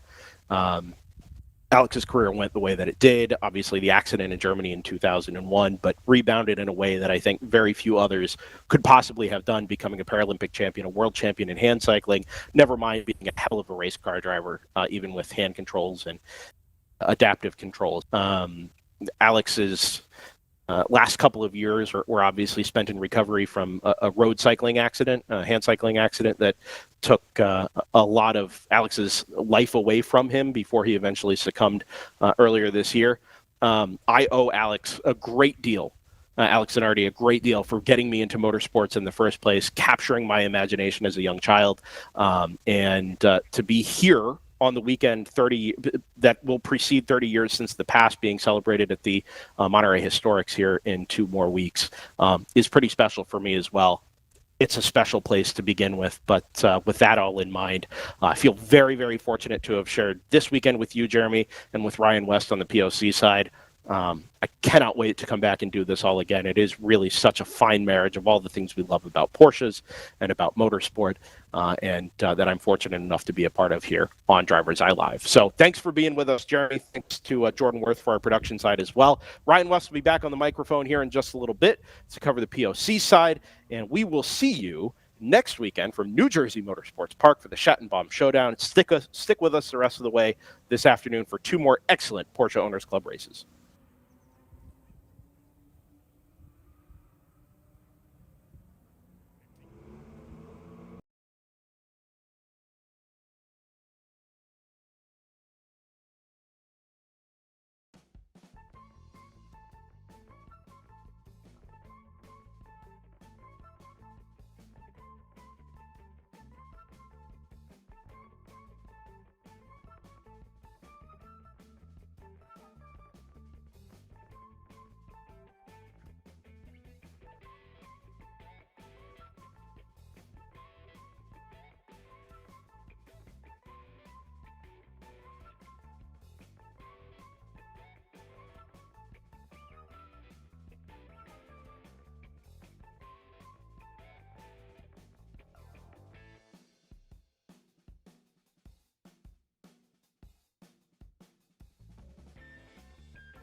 So he was saying he didn't know his grid position, so I don't know what he's doing.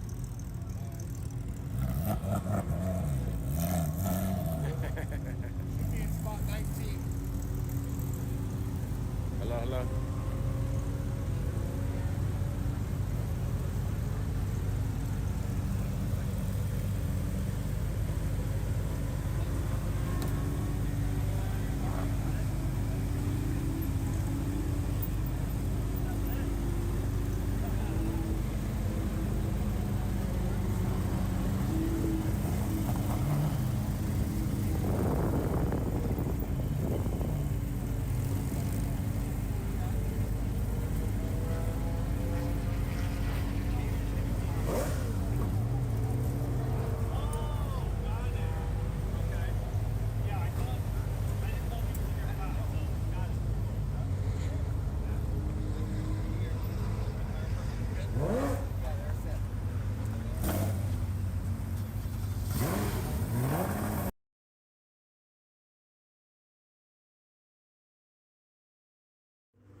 It's time for the second race of the day, the first POC race of the day here at Laguna Seca in the final red group race as we go 15 laps around the legendary California circuit. Hi, everybody. Jeremy Scott, Ryan West alongside as we are set for the final red race of the day. Already Anna Prodescu coming through into pit road, and so is the rest of the 991.2. So, okay, Ryan, this is going to be interesting. No, looking forward to this race. We'll see how it shakes out here. I believe, Brendan, do we have the grid graphic available? Yes, let's run the grid graphic here, and we'll rip through that as quick as we can. There you go. You got Anders Hayner on the front row alongside Tim Salveson. Row 2 of Wave 1 will be Mark Krigler and Mike Monsalve. Krigler coming off that overall win in the PCA Club race. Row 3 is Jacob Yesnick and Bob Mueller. Yesnick in his Audi R8. As you take a look at row number 4, Nathan Johnson and Alexandra Hayner in her GT1 Porsche. Row 5 is Dwayne Selby and Greg Gorski. Rounding out your 6th row right now is Anna Pradescu and Tom Mueller. As you take a look at row 7, it's Garrett Wessling and Ryan Blair Boyce takes up that row.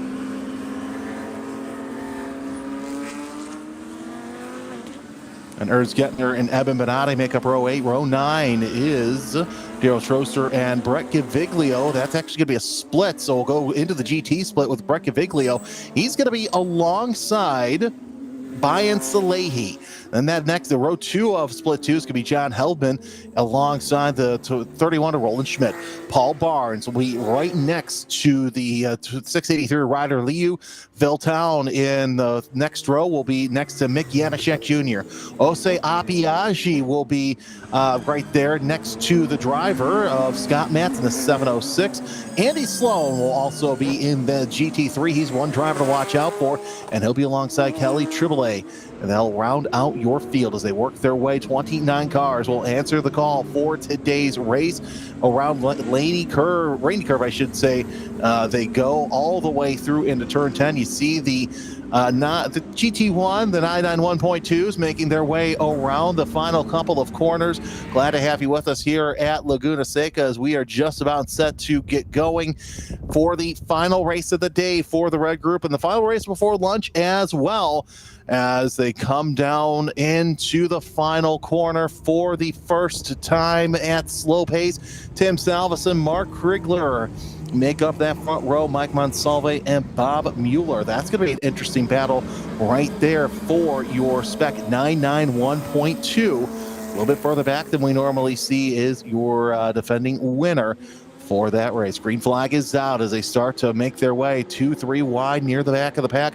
Of course, you also have the second wave coming through. Tim Salveson has that advantage, but try to look for the inside as Monsalve. He gets around Krigler to give himself a little bit of breathing room. Not able to do that yet. Here comes your GT classes. The green flag is out for that as the 2s and the 3s are side-by-side, neck and neck coming out of the start-finish line. And once again, no surprise here. It's the 70. Breccaviglio out front. Absolutely. That car, a strong contender here in the GT3 category. He's got one car hanging onto his rear wing, but I think as soon as we head up the hill, that car is going to continue to walk away. But we'll keep an eye on this battle at the front of the GT field. Sticking right with him there for second place. That's Brian Salehi's actually right there. Across the line, Salehi actually had a nose on front, so this is the battle for GT3 right now as Salehi and Gaviglio in the blue 70, the 15 yellow of Salehi, nose to tail. And of course, these two, they're no strangers to one another as they work their way up and over turn 6, now heading up through the Rahal Straight once again. As you see them coming through the all the way through the corkscrew, falling back just a little bit. That's your GT2 leader, John Heldman, that you see in the all-white as they work their way down through Rainy Curve and into turn number 9, now setting up for turn number 10. Although, look at this, your new GT, I believe that's your new GT1 leader right there. Jacob Yesnick gets ahead of Alexandra Hayner after falling back through the pack. But gotta say this, seeing Tim Salveson leading Spec 991.2, quite interesting to see that Monsalve doing what he can to catch up to your race leader. Indeed, and like I said during qualifying, Monsalve very forward about not having as many laps around this circuit. He knows that it's going to be a tough battle ahead to try and retake first position, but still in a good points position here for second place, 2 races in a row. I think he'll take that one if that's all that's available to him. Yeah, that's not, you better take what you can than what you can't, to say the least, as they work their way through turn number 5. Monsalve has not won a race since Willow Springs number 1, race 1, I should say, as Tim Salveson is slowly going down through the field. nose to tails. They work their way out of the corkscrew once again. And once again, Salveson opening up a commanding lead. Last time by was a half second, but it's about several car lengths this time, as we saw in the PCA race, Ryan, that Salveson, when he gets up front, he's able to get that air right out from under him. But here's the thing. You're going to have a GT1 car on the back of Monsalve, and that's Jacob Yesnick, and it's only going to be a matter of time before Yesnick can make an assault on him, but he's fallen back just a little bit. Absolutely. You have to think that he's hoping for that Audi R8 to get up and around and go hunt down Salveson and give him a little bit of trouble as he tries to go through. Mike Monsalve looking at the back of Tim Salveson. It was Nathan Johnson yesterday. That's one of the 997s goes around here, coming out of turn 9 into turn 10. Yeah, that's a 707 with a quick spin and go. They're back underway. And that's just the nature of turn number 9. We haven't seen too many spins through there, which I'm kind of surprised. But either way, the battle for position. Here comes Benade to the inside of Hayner. Actually, it's going to be an out-of-class battle right there. So Evan Benade making his way up through the field. He currently sits... That wasn't Evan Benade, I apologize. That's Dwayne Selby as he's trying to close in on Bob Mueller for that bottom step of the podium. Indeed, just as we get our timing sorted here, it'd be a little bit easier to keep track of the on-track action. Bob Mueller, one of these guys, and as well as Mark Krigler, that's been taking it nice and easy this weekend. A little bit easier on the tires, I think, than Monsalve or Predescu or Gorski or some of these people that were deeper in the field. So I expect to see those cars kind of make their way forward a little bit and maybe give Monsalve some pressure from behind. Well, giving Monsalve some pressure from behind, that's not something that you normally can say, as they are working their way around him. Salveson, once again, your leader. 0.7 of a second now separate those two, as Monsalve doing what he can to try and close in on your overall leader. Salveson knows this track very well, again, running both PCA and POC this weekend. You saw a battle back there for position as well. So the 991.2 class really coming out in full force, as that's going to be, trying to see which battle that is. That's actually a battle between Blair Boyce and Garrett Wessling. You see that them coming into picture right there, as Boyce trying to do what he can to keep the 722 behind him. That's for the 991.2 class. And right ahead of them, they've got Tom Mueller, so they're reeling those guys in. That's the battle for 9th place in class. Gaviglio still maintains a lead over Van Salehi. John Heldman leads GT2 ahead of Paul Barnes and Roland Schmidt. Yeah, not a bad battle that we're seeing here for position. And I've got to say this, you saw in the PCA race, I should say, Salveson just running away, and Monsalve, probably the only driver so far this today who's had an answer for Salveson, as he's closing in ever so slightly. But part and parcel of that, I have to think, has to deal with Yesnick is closing in on Monsalve as well, trying to make that Audi R8 LMS a chance to get through. And of course, right behind them as well as Mark Krigler. Now, he doesn't have anybody to race with in the 992.1 class, but I'll tell you what, that is still one fast driver. As let's hang here for a bit, because I absolutely love the speed shot. We got a spinner at the back. Not sure who that is. Is slight contact. I think that's going to be Blair Boyce who takes that spin, as he was trying to battle for position. Yeah, that is Boyce who is falling down, trying to get that number 80 started. And indeed, he's going to get that going and pointed in the right direction. A classic thing to have happen here is you take a little bit too much speed into 11, you get out over the curbing, and the car comes unglued, and you spin it. A lot of times, collect it into the wall. We saw that happen during qualifying as well. So fortunate, I think, for Blair Boyce there to keep the car off of the wall and get it moving forward again. I have to think about Mark Krigler, right? In the 992.1, the newer style car, a little bit more race car-y, as opposed to the 991 being a heavily modified road car, more or less, in the Porsche stable. Probably happy to be keeping up with Yesnick here in a GT3 car. Yeah, that's actually a very good point right there. As Yesnick is basically, this is a first race weekend for him here in POC with that car. We know that he's run some TA2 events as well, as Yesnick goes to the inside, gets that lead, and here comes. It looks like that Monsalve's gotten out front, so now the battle for overall position really heats up, as once again, Salveson goes into the pits. We know that he had a problem at the end of the PCA race, and now looks like whatever issue that he had has reared its ugly head once again, win. So your new leader overall and in spec 991.2 is going to be none other than Mike Monsalve. Mike Monsalve back to where I think he feels most comfortable being at the front of the field. He told me yesterday he hates to lose. He loves to win. So being out here out front, he can dictate the pace. He can be easier on the tires. It's exactly what he needs. He's not really racing the two cars behind for position, but you have to think that if Yesnick and Krigler get around, it's going to expose him to Bob Mueller here. Bob Mueller probably able to take a nice draft up the hill from these wider, higher downforce cars, as it looks like Alexandra Hayner is going to make the move around Mueller right now. That'll put him back to directly ahead of Dwayne Selby in the 7. And you can just see Selby and Ski in the background here, so a little bit of a gap to make up there before that gets too close. Oh, trouble the 70. Gaviglio is pulled off or spun right there on the entry on the way into turn 11. That's Gaviglio's day probably done. Seems like the car is getting a little bit of move. I don't know if that's in the wall or if he's just pulled it all the way driver's right to keep us green here. That's your leader in GT3 having pulled over to the side and stopped. I think that's going to put Bayan Salehi into the lead, and that's going to move Ryder Liu onto the podium and Phil Town up into second. Well, we won't see him, and we are red flag for this session, so we will go red condition to bring in the field, it looks like. And yeah, we will, as you see the safety vehicles just under the WeatherTech bridge. So the field going to make their way into pit road. We'll sort things out, but yeah, what an interesting past couple of corners that we've had. Not sure if we're red because of Gaviglio, which I would imagine. So if you take a look at that left rear wheel, it looked like it was a little askew. So something going on there with Gaviglio, who, by the way, has not finished worse than second so far this season. And that is actually going to be a change because this is the first DNF that he's had all season long. You're defending GT3 champion, trying to go for 8 wins on the season.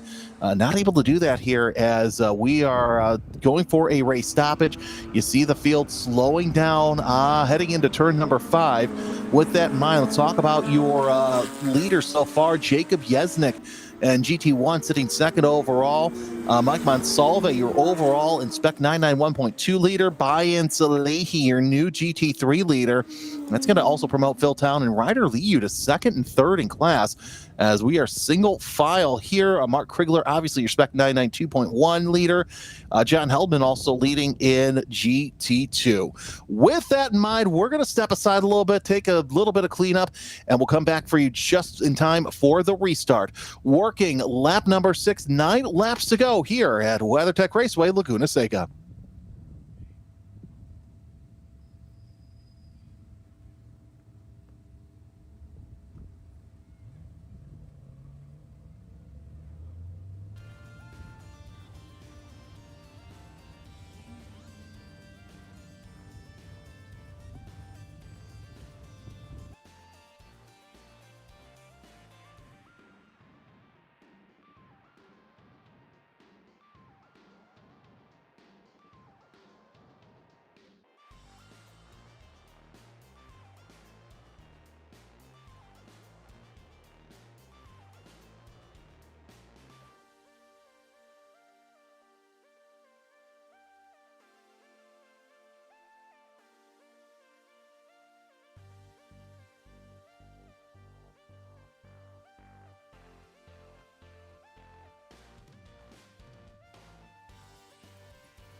Welcome back to the Porsche Owners Club racing action here from WeatherTech Raceway Laguna Seca. As you're just seeing here, we had to re-rack some concrete barriers here. Of course, the 70 having got into the barriers over there.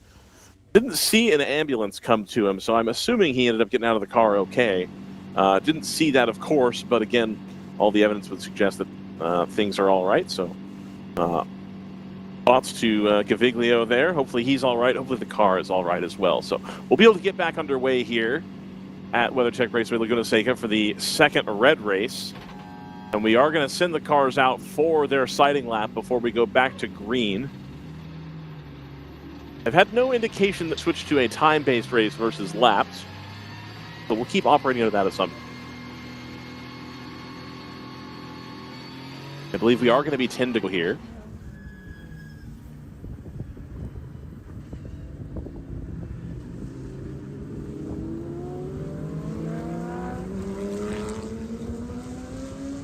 We're just waiting for Jeremy Scott to rejoin us. He had headed down to try to get an early start on lunch, given that Jeremy Scott's got another session or so to commentate.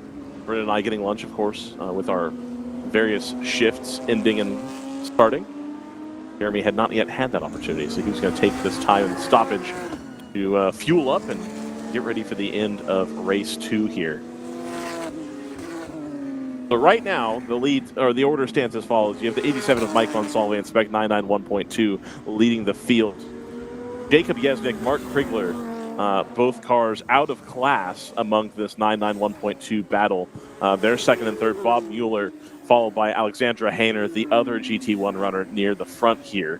So those three cars a little bit breaking up this battle here at the front. Mike Monsalve back where he likes to be. I think that he would probably prefer that GT1 car and the 992 stay between him and the rest of the class, able to preserve some tire here.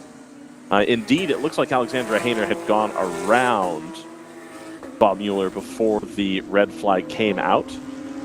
A nice little trio of GT1 and 992 cars there.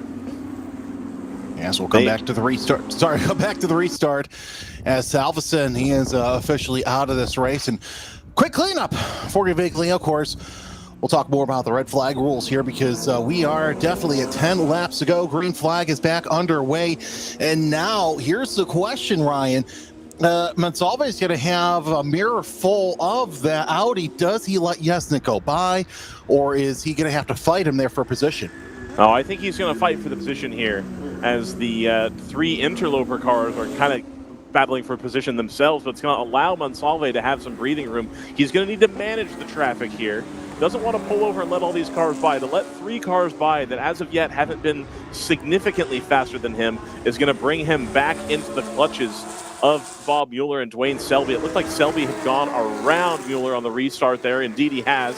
Greg Gorski back there watching, along with Anna Pradescu in the Liqui Moly car.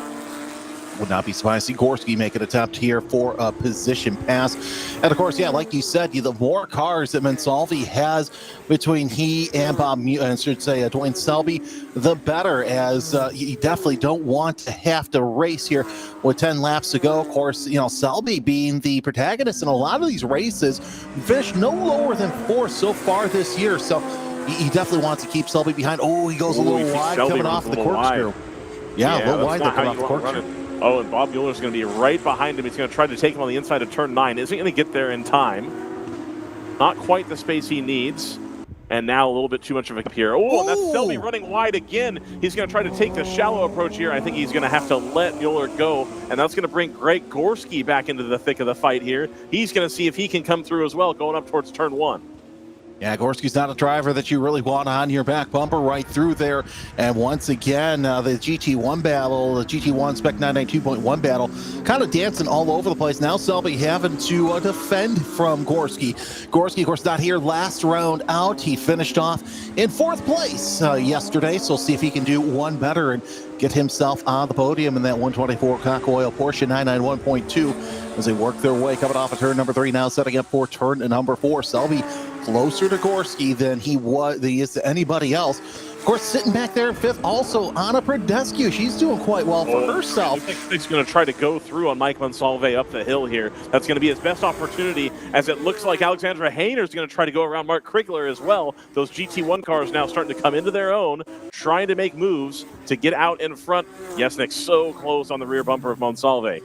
We'll take a look and see how they are coming through the corkscrew once again, as it's going to be Monsalve still ahead of Yesnik. Kriegler not too far away either as they work their way through. And Hayner, the interested spectator, she's trying to, well, maybe catch up a little bit, but it's hard to see as Yesnik dives to the inside there, and Monsalve shuts the front door. Does Yesnik try another move in turn number 11? No, he's going to try high because Monsalve forcing that move upon. Of course, that's just going to bring in Hayner as well to that battle for the GT1 position. Yesnik not necessarily wanting that as they still go nose to tail up the hill and into the Andretti hairpin once again. They're going to see another opportunity as Monsalve taking that defensive line, Ryan. So is Krigler. Mark Krigler coming down, or coming towards the corkscrew and then back down again, had made an aggressive defensive move on Alexandra Hayner. He is not content to be fighting with himself. I do think it's, as I said earlier, he wants to be in the thick of this GT1 battle, and he's driving like it. Unfortunately, he's going to just be held up a bit by Monsalve there.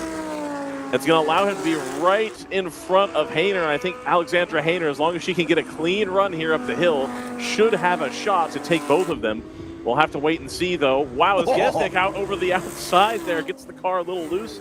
I think got away with one there. He really did. And of course, he looked like he went agricultural, but that was actually just the runoff with all of the drainage through there. And, went bounce, bounce, bounce. But we'll see how big of a gap that he has once they work their way through the corkscrew once again. And, now Yesnik can finally let that Audi breathe. Hayner, she's gotten around Krigler and now sets her sights up on Monsalve. That could be a couple of laps before that happens. But either way, we're starting to see the GT1s really come to life. And honestly, Ryan, I'm kind of surprised it took this long for them to come up to speed. I am too, and I think that move by Krigler to keep Hayner behind last lap has cost her dearly, because now Yesnik is around Monsalve and setting off into the distance. Jacob Yesnik sets the fast lap of the race, 1:29.03. So that is him checking out. Hayner's going to take a look, but not quite have enough to get by Monsalve. Both of those cars, the GT1s, finding more pace here at the end of the race. She's going to try it around the outside, maybe tries to get the cutback. Monsalve defends on the inside. And as he's doing all this defense, that is allowing Bob Mueller and Dwayne Selby to catch up to him. So he's got to deal with this traffic correctly, let them by in a spot that works out for him so he doesn't keep losing time. And of course, all these go fast parts as Hayner goes high, wide, and handsome. Tries to get that second spot over Monsalve, and indeed, now she's going to try the inside through turn 6. She's going to have the line, but she's also going to have the dip there in that apex. We'll have to see if she's able to bank that through going up the Ray Hall straight. But Ryan, something to think about too is Hayner, she's got all those go fast aero bits there on that Porsche. Still not able to capitalize on Monsalve. Monsalve hang on around the outside. He's got less grip. He did not have the preferred line, had to be out there, probably had to check up, and Hayner not able to get the job done at turn 6. I was just about ready to mention that because of the aerodynamics. You take a look at, and I'm going back several years to the old ALMS days when it was GTC and GT, when you have a car like Hayner's running GT, and the GTC cars would just blow by the GT cars as they were working down the straightaways. It's because of the aerodynamics. Yep. Now, again, they beat them through the corners. We'll see how this happens here as Hayner, she's trying the outside line, but Monsalve is not giving it to her absolutely whatsoever. That's also going to bring in Bob Mueller into the picture here for overall position. And the more that they race, the closer you're going to see Krigler and Mueller come up to play. Yesnik down to a 1:28.6. So now that he is checked out of this battle, he is gone and up the road, by far and away the fastest car on track, about a second and a half quicker than what Monsalve can throw down here. And you have to imagine Hayner thinks that she should be running those kind of lap times as well. I think she's going to try this move again. And indeed, Monsalve is going to give her the inside. I think he knows the deal here, and she's going to have the job done this time by through turn 6. We got to hand it to Monsalve for defending so hard for overall position and really giving it to Hayner. And Hayner, somebody who's coming up through the McLaren Trophy program, this is a great learning experience for her to have to deal with out-of-class battle and deal with somebody who probably is on par in talent-wise. But here's the thing, the sky's the limit for Hayner. I think that she's going to make it far in the sports car world. Indeed she is. Now Mike Monsalve has a little bit more difficult to do. Mark Krigler behind in the 992, a similar theory of car with a little bit more front-end bite and a little bit more power than his car. So that's going to be a car that's going to battle with him more closely, I believe. Is a faster car, and it is going to allow Bob Mueller and Dwayne Selby to draw ever closer. That gap from Monsalve back to Mueller, much closer than it was 3 laps ago. And of course, still plenty of time left for positions to be made. Of course, you see how back further Dwayne Selby is. He's only a couple car lengths off the back bumper of Bob Mueller, working his way down into turn number 5 once again, but Mueller able to open up just a little bit bigger gap as the Spec 992.1 driver of Mark Krigler trying to see if he can shake Selby just ever so slightly. Yeah, I think Mark Krigler was really hoping for an opportunity there to go with Hayner out in front of Mike Monsalve, but wasn't able to quite get it done because Hayner even had a hard time getting around Mike Monsalve. So this may end up being how we have to finish here with 4 to go. It's going to take a big move when you have cars that are so similar, even though that car should comfortably be probably 1 to 2% faster per lap than the car ahead. It's like we've been talking about all weekend, Jeremy. It's Laguna Seca. It is difficult to pass here and make it stick. Well, we are paying attention to this race right here as you see, man, I've got to say, Krigler just wiggling all sorts of everywhere in that braking zone as Monsalve just not making life easy for that 992.1 driver right there. Can't forget about the battle for 6 between Tom Mueller and Jarrett Wesseling as they are nose to tail for that position. But this is the battle we're watching right here. This is an absolute banger of a battle coming through as Monsalve. He's taking all comers and he's basically trying to keep cars between him and second and third, because the second that Bob Mueller and Selby get up there, it's going to be a race for the lead. And I'm wondering if he's going to do it here in the next couple of corners, because the more that this happens, the less of a chance that Mueller and Selby will have a chance for the win. Indeed. And if we do look back, you've got not only Tom Mueller and Garrett Wesseling, but also Eben Benade trying to get involved there in that battle near the rear end of 991.2. Anna Pradescu today has made her escape, not quite in the clutches of this group of 3 behind. Garrett Wesseling, I think, starting to fall back just a little bit off the rear bumper of Tom Mueller, and I think Eben Benade is going to begin to be anxious to get around with only 3 laps of racing action left here to go with the red group. He hits the brake just a little bit, trying to get the nose turned a bit more. Ryan, we talked about this in qualifying yesterday, where, it doesn't matter where Eben Benade, qualifies, he's going to find somebody to race with. And Mueller, by the way, Tom Mueller gets ahead of Jarrett Wesseling for that 6th spot. So this battle's not over yet as they work there, as you see right there. That battle working their way through turn number 10. Mueller trying to open up a bigger gap. Now Benade trying to see what he can do to get up 1 more spot.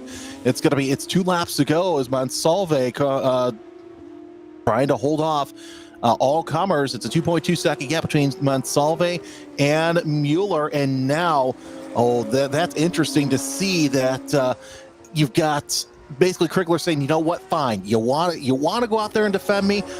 I don't have anybody to race with. I'm still going to get the first place trophy. Indeed he is. I do want to draw your attention here to 2nd place overall. Alexandra Hayner resets fast lap of the race. A 1:27.7 is now catching Jacob Yesnick at a pace of about 1 second a lap. I think it's too little too late, unfortunately. If she had got that pass done about a lap and a half earlier, she may have a shot to run up into Yesnick. But at this point, I think she's just a bit too far, and you're going to have to wait for Yesnick to make a mistake here to have any shot at the win in GT1 today. No, sure, things have happened. We've seen that all throughout. But yeah, I agree. Barring anything happening to Yesnick, who you see right there making his way. Traffic here. Well, that's what we're talking about. Stranger things have happened, and look at how much closer Hayner is now as Yesnick trying to keep that Audi R8 under him. The white flag is out. 1 lap to go. That gap actually now down to 1 second as Hayter sees the traffic that he has to deal with, and now she's going to go around the outside of that slower traffic to try and see if she can make anything happen with Yesnik. But Yesnik has an open racetrack, and now Hayter is opened up to make something happen. This is the battle for the GT1 lead as they work their way through turn number 4. It's Yesnik and Hayter 1 and 2 for the overall and GT1 win. They're working their way through turn number 5 now. Because Yesnik has open track ahead of him, he's able to open up that gap just a little bit. A little bouncy coming off of turn number 5. Uses more of that exit curbing than Hayter does. Next time we'll see them will be the exit of the corkscrew. Actually, now we see him through turn 6, I should say. I think Yesnik's getting a little bit too desperate here. Again, it's the final lap. Got half a lap to go. You're coming back down the hill. But Yesnik taking these curves really wide on the exits and getting the car pretty upset. It seems like that Porsche has sprung a little bit more softly, can handle the curves better.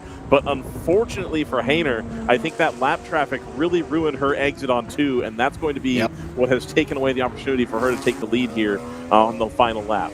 Well, we'll see what happens through turn number 11 as Yesnik gets heavy on the brakes. So does Hayter. She tries one last attempt at getting onto the back of that R8, and it's going to be too little too late. Checker flag is out as you see Jacob Yesnik come across the line. He is your winner. Alexandra Hayter finishes off in second place. So Hayter goes first and second as Yesnik goes third and first throughout the day.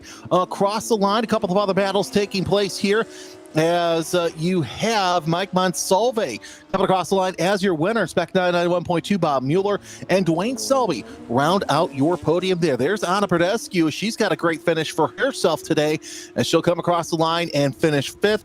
Ahead of Tom Mueller, Jarrett Wesseling, and Eben Benade as well. Here's Daryl Trosters. He'll end his weekend in 9th place. So real quick, we'll look and see if we can find it. I know it's late. 9:39, Mick Janaszak Jr. in the GT4 is keeping Scott Matz behind for position in GT3. They were 0.2 of a second last time by. And I think that yellow car we saw in the distance may have been what that was. Yeah, the yellow car was actually Brian Salehi, who is your GT3 winner. So we'll see Ryder Liu, Mick Janaszak Jr., and Scott Matz come into picture here right there. So that is that battle you were mentioning as they come across the line. We'll see who is out front again. Liu in second, Janaszak Jr. in third place as well as they come across the line. So Liu will get second place.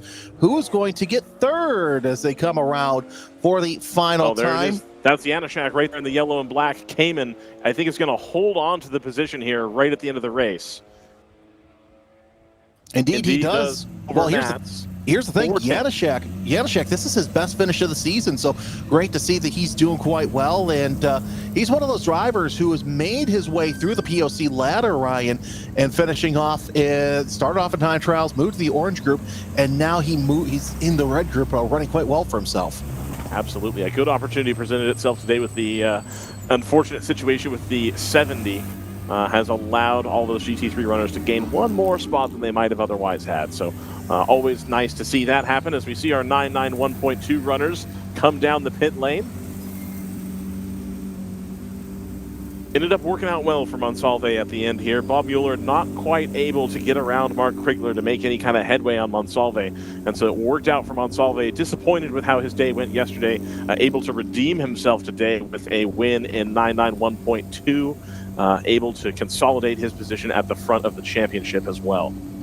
Yeah, indeed. And this is just absolutely fantastic. Next time these cars will be on track, we'll be back at Willow Springs to talk more about that at the end of the Orange Cup race. But right now, let's listen to the players in this red group as they decompress and kind of analyze what happened during that race. Next time you'll hear Ryan and I will be for the start of the Orange Group race, and that will happen about a half hour's time.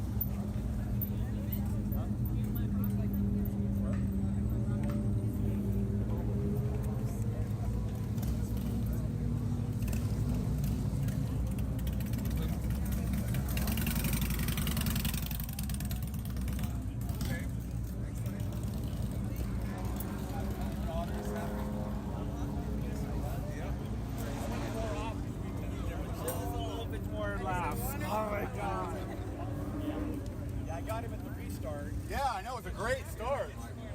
But, Well, you went 4 off and out after the 10? yeah. 4. Alex just didn't go.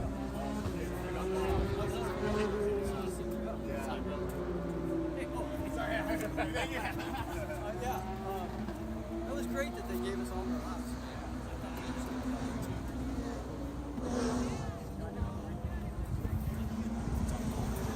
Nice to see you back, kicking ass. She killed it. She did. She did.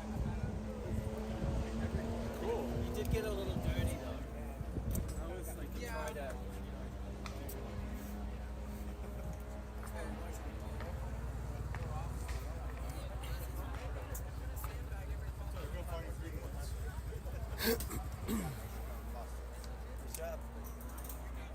Racy out there, man. I like it. How was that? Good time. Good time.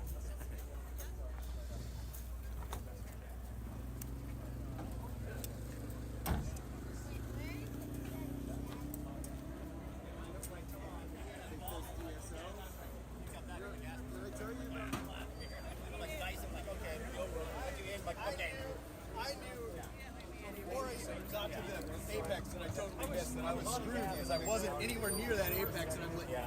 So I screwed up too. Tom's not even close on me. I recovered rear brake. I got I know.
I just see the picture, man. So we used to get stickers and flags.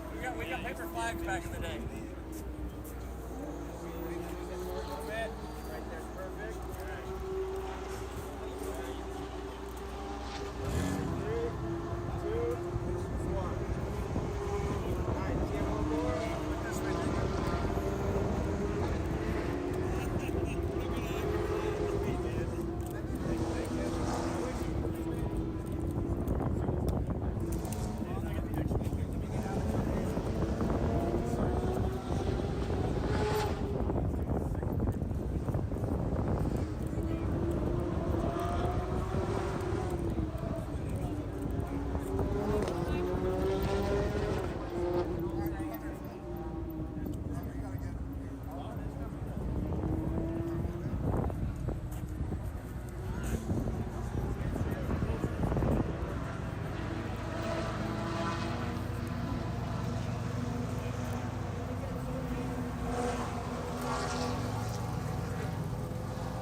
It's not just about making timepieces. It's about a very special way of designing and crafting them. The Porsche way. For us, every timepiece is as unique as its wearer. A philosophy born with our cars and carried to your wrist.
Allowing us to create exclusive special editions alongside new Porsche car releases. In addition, our unique custom-built program enables you to choose between millions of possible design combinations to create your perfect watch. By personalizing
It is the final POC race of the weekend.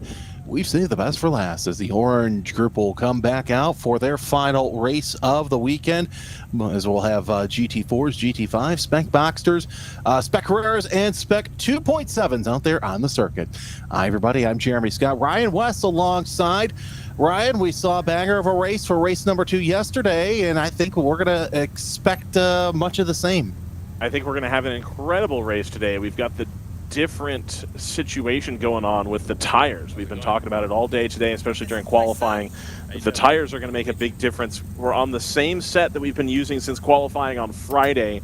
We've done 2 races, 2 qualifying sessions, and so as we've been talking about, those that have been careful on the tires are going to find themselves with an advantage. And indeed, as we go through the grid, we'll see you've got some different names at the front. So names that are at the bottom half of the top 10 have sort of percolated back to the top, and I think are going to be the cars to watch this afternoon. You've seen lots of fast cars out there near the front. Of course, you saw at the beginning of our little switch over there, John Vogel, who really has come out of his own here to this weekend. Very fast, but it's been Sporia Razvan who's been the driver, you see, in the GT4 class. A pair of first out of him as John Vogel is a pair of seconds. So we'll see how this all plays out. The workers are going back onto the circuit. Of course, we got to thank them for being a part of this weekend. Without them, we wouldn't get this race off the ground, and they've had a lot to handle with lots of spins, offs, a couple of contacts, but they go off for their go off back on station, I should say, for their lunch break. They've been doing a great job. Always love coming here to Laguna Seca. I think as far as club racing goes, this has been a pretty clean weekend of POC racing action. Of course, POC is generally pretty clean, but not a whole lot of huge incidents. I think a lot of stuff that would have been inconsequential that was just wrong place, wrong time. The one notable incident, and of course the 70, not sure what happened there yet. But otherwise, a pretty clean weekend. Again, lots of spins to be expected as people are pushing the envelope here at WeatherTech Raceway Laguna Seca, trying to take every rev possible up the hill to make sure they can get around their closest rival. And that's going to be probably what we're going to see, too. A lot of elbows out as they work their way for the final couple of laps, I should say. It's about 13 laps that we'll see here for this final race of the day. Of course, more racing action all throughout the season as we round down to the final Willow Springs weekend on December 12th and 13th for your POC Championship. But we still got to get through race number 3. As you see Grid down there waiting to give the command to get these drivers out on the way. Bill Durant, that's a driver we haven't seen all season, comes out here and runs first for both races. But it's like we said, Ryan, there's a handful of drivers who don't come to Southern California to race. They just see, okay, POC is going to be here. Oh, we're there with PCA. Well, heck, I might as well run both races. Yeah, lots of opportunity here to run with some inexpensive track time, some inexpensive racing for anybody who's got a car that fits. Fortunately, POC's classing structure allows for a wide variety of cars to come through. Indeed, earlier today we saw an Audi R8 LMS GT3 car running in the GT1 class alongside a GT3R Porsche. So there's too many GT3s here. I blame Porsche corporate. Yeah, but you know what? Here's the thing. If we didn't have GT3s, we wouldn't have all sorts of fun as we wait for cars to be released from the grid. Dallas Carroll, one of those drivers that we've seen here who really has come on quite nicely. Again, don't see him that often, but when we do see him, he is fast. He's a 3-time winner here in Spec Boxster, but just could not get it done in race number 2, I believe he was in, as he was one of the many drivers who fell out with mechanical issues. Yep, several drivers had a little bit of bad luck and unfortunate situation here for race 2, but hoping to make a return here. And again, if you had some issues in race 2, it's going to have saved a little bit of tire for you. Nick Kildani, of course, able to benefit from that after having installed a new gearbox. Also, a couple other drivers with some problems yesterday making their return to the grid. On board Alan Watts here in his Porsche Boxster spec car. Looking nice and clear, ready to go here as soon as we get the lunchtime finish. We're running a smidge behind after some track repair works from the red race. I just had to do some cleanup nonetheless. I did see they're dragging, of course, it's a newer, I would say it's a newer dragger where you just attach it onto the back of a pickup truck. It's different from, if you remember, Ryan, it used to be they would have like a huge piece of plywood and underneath it would be a whole bunch of tires. Well, they don't do that anymore. It's kind of a metal chain underneath, and it picks up a lot of the clag, which is a lot of fun. But here comes the Orange Group for the final time today. Yeah, let's take a look at the starting grid here, and we can get through some of the storylines as we go through the grid. John Vogel is going to start the front of the GT4 class. The GT cars getting away first. Bill Durant in GT5 rounds out row 1. Row number 2, John Momeyer in Spec 2.7. Ever since getting that new motor installed in the car, has been doing wonders for that class. He'll be looking to consolidate his position ahead of Vivek Hazari. Doug Volder in the Carrera Spec car, the only entrant, rounding out row 2. Vivek Hazari, I just spoke about. He'll be lining up right behind John Momeyer in the other Spec 2.7. Bear Salehi, the number 47 in GT5, rounds out row 3. Starting in the 7th position, Nick Kilnani and Dominic Ong lead the field in Boxster Spec. Gary Chang and Nigel Maidment. Now, these are the cars that were at the front, except for Ong. Ong had hung back and I think saved some tire yesterday. So Chang and Maidment, having used up a lot of that tire to run near the front, I think are not going to quite be the favorites, but are going to have something to say here from row 5. Row 6, John Krylo with an incredible showing in qualifying today. He's up into 5th position in Boxster Spec for today's race, alongside Dallas Carroll, who ran the other race, Jeremy. Yeah, Dallas Carroll ran a little bit higher up there. So we take a look further back in the Spec Boxer field. Larry Haas, who had a great showing yesterday on the podium, and Alex Maslow are alongside each other. Then you go back one more row to Alon Stodd and Alan Watt in what would be row 8. But again, Spec Boxer running a separate start from the rest of the field.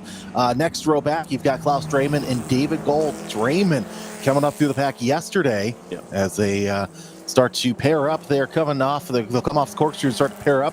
And next row after that, Ryan O'Meara, who had a rough go of it yesterday. Gil Briganti also alongside in that number 700. And you got Brandemeyer Kovac, Brandemeyer should say, and Reto Eberle making up that next row. Reto, good to see how high he can come up. Nina Adamadian and Herb Kunitz make up the next row, 236 and 630. Andrew Wayman, Mark Sellier making up the next row. And last but not least, we work our way through the field. Mike Porteous, Bob Chang also on there. And we are just about set as Karen Robinson and Greg Scarsalo will make up that next row. Field working their way around. It's John Vogel who will bring the field down with Bill Durant next to him as the field starts to pick up speed for wave number 1 of the Orange Group coming up through the field and looking at the starter, waiting. It's a very late start. Green flag is down already. Bear Salehi going to the outside, trying to see if he can make any sort of position. He falls right back in line as they head into the Andretti hairpin once again. Vogel has to concede to Durant in the 526 as they start to sort themselves out. There's John Momeyer trying to hold off a couple of cars right there, but I've got to say this. You see Vivek Hazari, he's close enough to make something happen, but he really doesn't. Indeed, we should be coming up soon to the Spec Boxster start. And indeed, they're going to run by the pit wall here. They're going to be waiting for the green flag. We'll have one more race this weekend. Orange Cup race number 3 gets going here for the Spec Boxers. And Nick Kilani appears to have a great start. He gets the jump he needs. He's going to be on the inside going down to turn number 2. Going to keep it nice and stable here. Ong looking to fall in right behind, followed by Maidment and Chang. The rest of the field going through here 2 wide. Keeping it nice and steady. Maidment's going to hit to the outside into the sand. He's going to try to hold on to it, just barely recovers it. That's only going to cost him 1 spot as Chang goes by. Now 2-3 wide near the back, but still you've got Kilani up there. You've got a battle for position between Chang Ong going and down Chang. the inside of Ong, yeah. Yeah, Chang trying to go side by side for second place. And there you see Klaus going to the outside there off. And Chang now gets that second place as he starts to march his way up to the front. 2, sometimes 3 wide at the back as they work their way through, but Kilani marching up through the field. That new transmission working quite nicely as he goes through turn number 6. So far, so good for everybody. And that little off put Mayman back to 5th place, but if they're going to punch up here shortly, which I have a feeling they will, that should work well. And here we go, 3 wide going up the Rahal Straight. Indeed. As we talked about during qualifying, Nick Kilani going to have the advantage here, but Chang, having used a lot of tire the last couple of days, doesn't seem to be impacting him too poorly. Dominic Ong is going to be right there behind him. I think Dominic Ong content here to just stay behind and do what he's been doing all weekend and just kind of watch the battle unfold in front of him. I think he'll have the tires near the end of this 13-lap race, excuse me. Kovac trying to see if he can improve his position right now as he's going all over the place. He's got, I think that's Gil Briganti in the 700 right in front of him, but they're single file headed down towards the straightaway.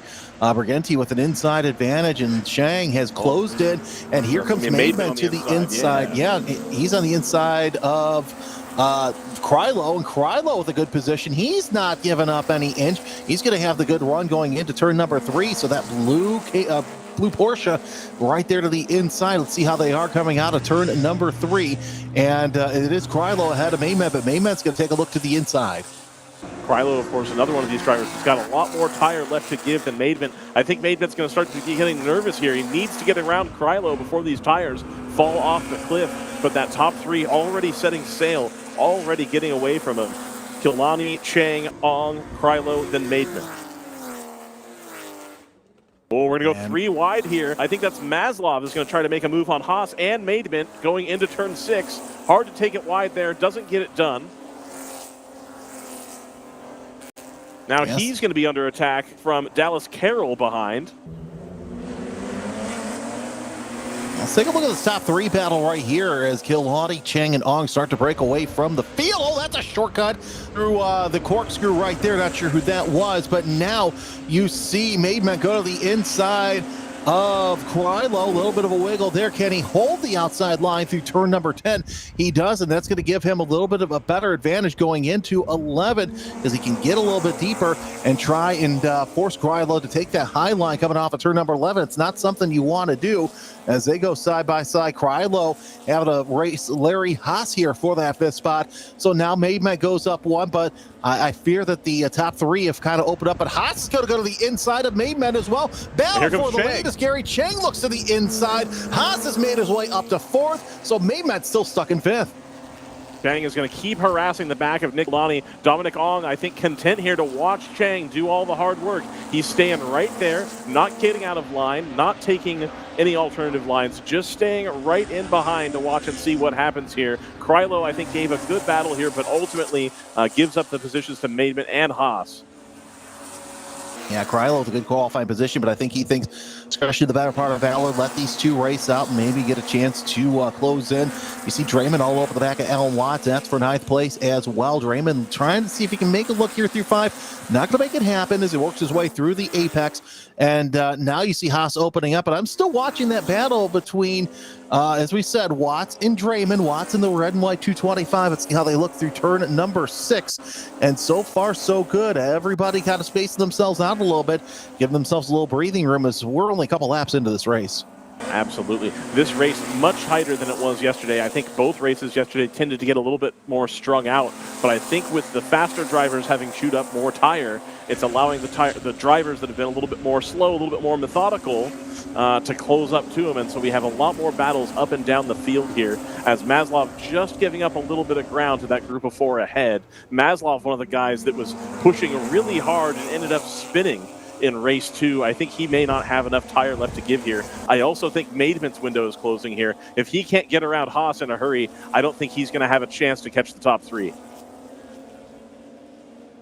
Yeah, it's going to be interesting to see if he can shake them down. Of course, if I'm sitting there, Haas trying to break away from the rest of the field, by the way, as Ong with the fastest lap of the race with a 43.890. So that's saying something. Haas runs his personal best as well as he tries to chase down those three. But if they're running 45s, it's going to be easier said than done right now because Haas running about a half second faster.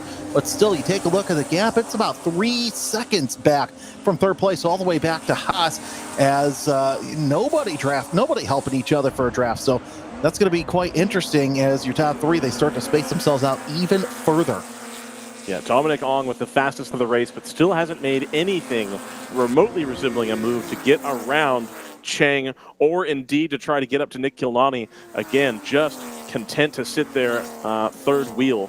And as long as that pack stays ahead of this middle group, I don't think anybody's going to try anything too crazy in that group of three until we get down closer to 5 to 3 to go. Again, the tires are going to start to come off Chang's car here rather quickly, I would imagine. So the fact that he's able to hold on and Maidman has had so much problem trying to stay where he is and catch back up.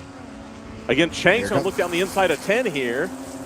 He's going to go down and under, and Nick Kilnani lets him go, I think. Not a whole lot there to respond. Nick Kilnani's going to try to beat him to the preferred line. Chang is just going to cover it off. That's going to give Ong an opportunity. No such thing occurs. And now Chang is going to come around and lead lap 4. I was going to say, yeah, Ong, he thought he had a move there on Kilnani. Of course, that has given a chance for Haas to close in that gap. That 3 second lead now about 2.5 seconds between Ong and Haas for the third spot. Of course, now you see Maidment opening up that gap too as Carroll and Krylo are battling each other side by side. And here comes Maslov as well in that 8th spot. So a little bit of a dance for position with another off right there. And that's by Krylo. Krylo doing all he can. I think he's just trying too hard. Those Toyos are just getting punished left and right by Krylo. And, you know, he probably wasted too much this weekend, but still, you got to give a tip of the cap. A great qualifying effort out of the 682. Krylo with an incredible qualifying performance. I think just trying too hard to hold on to the position he had. I think an incredible performance, but not quite the race pace yet. He's working on his racecraft as Maslov goes down the inside. Maslov's going to have a run at this up the hill. Krylo on the preferred line. Maslov's going to pull back in. Yeah, Maslov, I thought there was going to be some side-to-side contact right there, but... Draymond is now closed up back of them as well. Yeah, well, we mentioned watch out for Klaus Draymond as he was going to try his best to close in. Now Draymond trying an assault on Maslov headed into the corkscrew as they work their way. Good. Chang is checking out at the front of the field here. Not something I expected to see with 8 to go here. Chang, who I think has been the hardest on his tires all weekend, is starting to check out from the front of the Spec Boxer field, while Kilnani and Ong can only hold on. Let's see what the lap time is. Chang with a 45.2 last time by. Lottie 46.4 and Ong a 45.5. As they work their way out of turn number 11 down the front straightaway, they'll come once again. And last time by, 0.7 of a second was the gap, and that's from the pass in turn 10 all the way to the front straightaway. This time a 43.8. Chang clocks the fastest lap of the race and opens up to a 1.4 second gap over Kilnani, but Ong going to the outside of Kilnani for second place. Can he make the pass happen? No, Ong thinks it's better just to sit back there and wait and see what happens. He's going to try to look to the inside in turn 3, and that's not even a viable pass either, as now things have straightened out also in the bottom half of the top 10, but Ong trying to make life difficult for Kilnani. I think Ong's starting to detect that his opportunity may be slipping away here. If Chang gets too far out, Ong's strategy of sitting back and trying to take what's coming to him isn't going to result in a win here. So I think he is now desperate to get around Kilnani. Kilnani, not quite the pace we saw at the opening stanza of the race, just can't hold on to Chang. Ong's going to show the nose, not quite going to have the move done here as Maidment runs wide, the back a shot. I tell you what, Ong trying to go for a personal best this season. Yeah, he's going to try again down the Rahal straight, side by side as they work their way into the corkscrew. Who is going to be in second place this time by? You see Chang, and side by side through the corkscrew. Hang on there, as they're still neck and neck. Ong, though, with the advantage through Rainy Curve, and he's going to get the second place for the time being. So one has to wonder if Kilnani probably abused his tires much in race number 1, as now Ong just makes it look easy and opens up a 2 to 3 car length gap. Indeed, I think we'll see Ong slowly but steadily catch the back of Jerry Chang's car. Jerry Chang has to be running on fumes as far as tires are concerned here, hoping and praying that the battle behind keeps them in the position that they're in. Indeed, has still eked out a decent-sized gap. Now, this battle at the bottom half of the top 10 is coming back together now. Larry Haas has separated himself from the rest of the battle, but you're still going to have Carroll, Maidman, Krylo, Maslov, and Draymond in the bottom part of the top 10 here. Maslov's taking a look, doesn't quite have enough on Krylo, but needs to do what he can to keep Klaus Draymond behind. Well, if you're John Krylo, you're really licking your chops here, as now he loses position over Maslov and now has Klaus Draymond on his back bumper. Alan Watts not too far away there, but you see Krylo trying to look to the inside of Maslov. He's not going to make anything happen through turn number 3 as they're nose to tail through 4 right now. Krylo trying to use the advantage that he has, and Maslov using the inside line perfectly for a nice defense. I'll tell you what, I almost thought there that Krylo was going to go all the way down to the dirt and possibly make a pass, but indeed he doesn't. Decides he's got at least a couple more opportunities coming up this lap to try and make something happen through turn 6. Let's see how the dip fares for these guys, and so far so good. That has entered in Alan Watts to the conversation. You see your third place driver now 4th. Here comes 5th, and let's see how this battle for position is. Maidment and Maslov opening up a little bit bigger gap, so I'm wondering too if Krylo's trying to make some desperation happen, but with that in mind, he has Draymond and Watts on his back bumper. Indeed he does. I think if we check back at the front, we'll find that Dominic Ong has closed up closer to the rear end of Jerry Chang. I think Jerry Chang just starting to lose a little bit of that car as we come around to service 5 to go here. Basically playing right into Ong's hands here. And Dominic Ong getting a lot closer here as Jerry Chang's going to have to navigate some traffic. He does put that slower class car between him and Dominic Ong. That's going to cost him a little bit of time. You win some and you lose some in the traffic game, Jeremy. I think more opportunities to come here with 6 to go. You do. That's Bear Salehi and his number 47 GT5. He's your current points leader. He's got a pair of seconds so far this weekend as Bill Durant really showing up the field here. There you see right there, Dallas Carroll trying to close in on Larry Haas.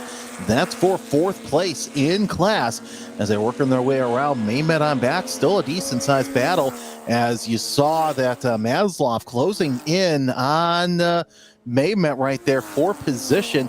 I don't think it's going to take a miracle for Maimette to do a clean sweep. And really a clean sweep here in Spec Boxer is absolutely difficult, let alone winning 2 races in a row. But now falling back in the clutches of Maslov is Maidment for 6. Indeed, you see Dominic Ong still being held up by Bears Leahy. It's going to allow Nick Kilnani to close up back to the rear bumper of Dominic Ong just a little bit. Bears Leahy taking the inside line through 9, the outside through 10. Is he going to be able to let both cars through? Not quite. Nick Kilnani not able to get tight enough to the apex and stay with Ong. He'll try it again going into turn 11 here. Gets it done clean. That's allowed Haas to close up a little bit closer on the back of this battle. And all of this battling, all of this dealing with the traffic is allowing Jerry Chang, one of the hard chargers of the weekend, to continue to consolidate his position at the front of the field. Probably able to be a little bit lighter on tires here. 5 to go. If you're going to make it happen, you've got to start pushing now. Jerry Chang has developed a decent-sized lead now. He's 4 seconds clear of Ong, which with 5 to go starts to get into the realm of difficult to catch. Yeah, but now Ong holds the fastest lap of the race, the 4:83.581. So it's only a matter of time before Chang closes in. Now, here's the problem. Ong last time by because of traffic, 47.188 to Chang's 44.147.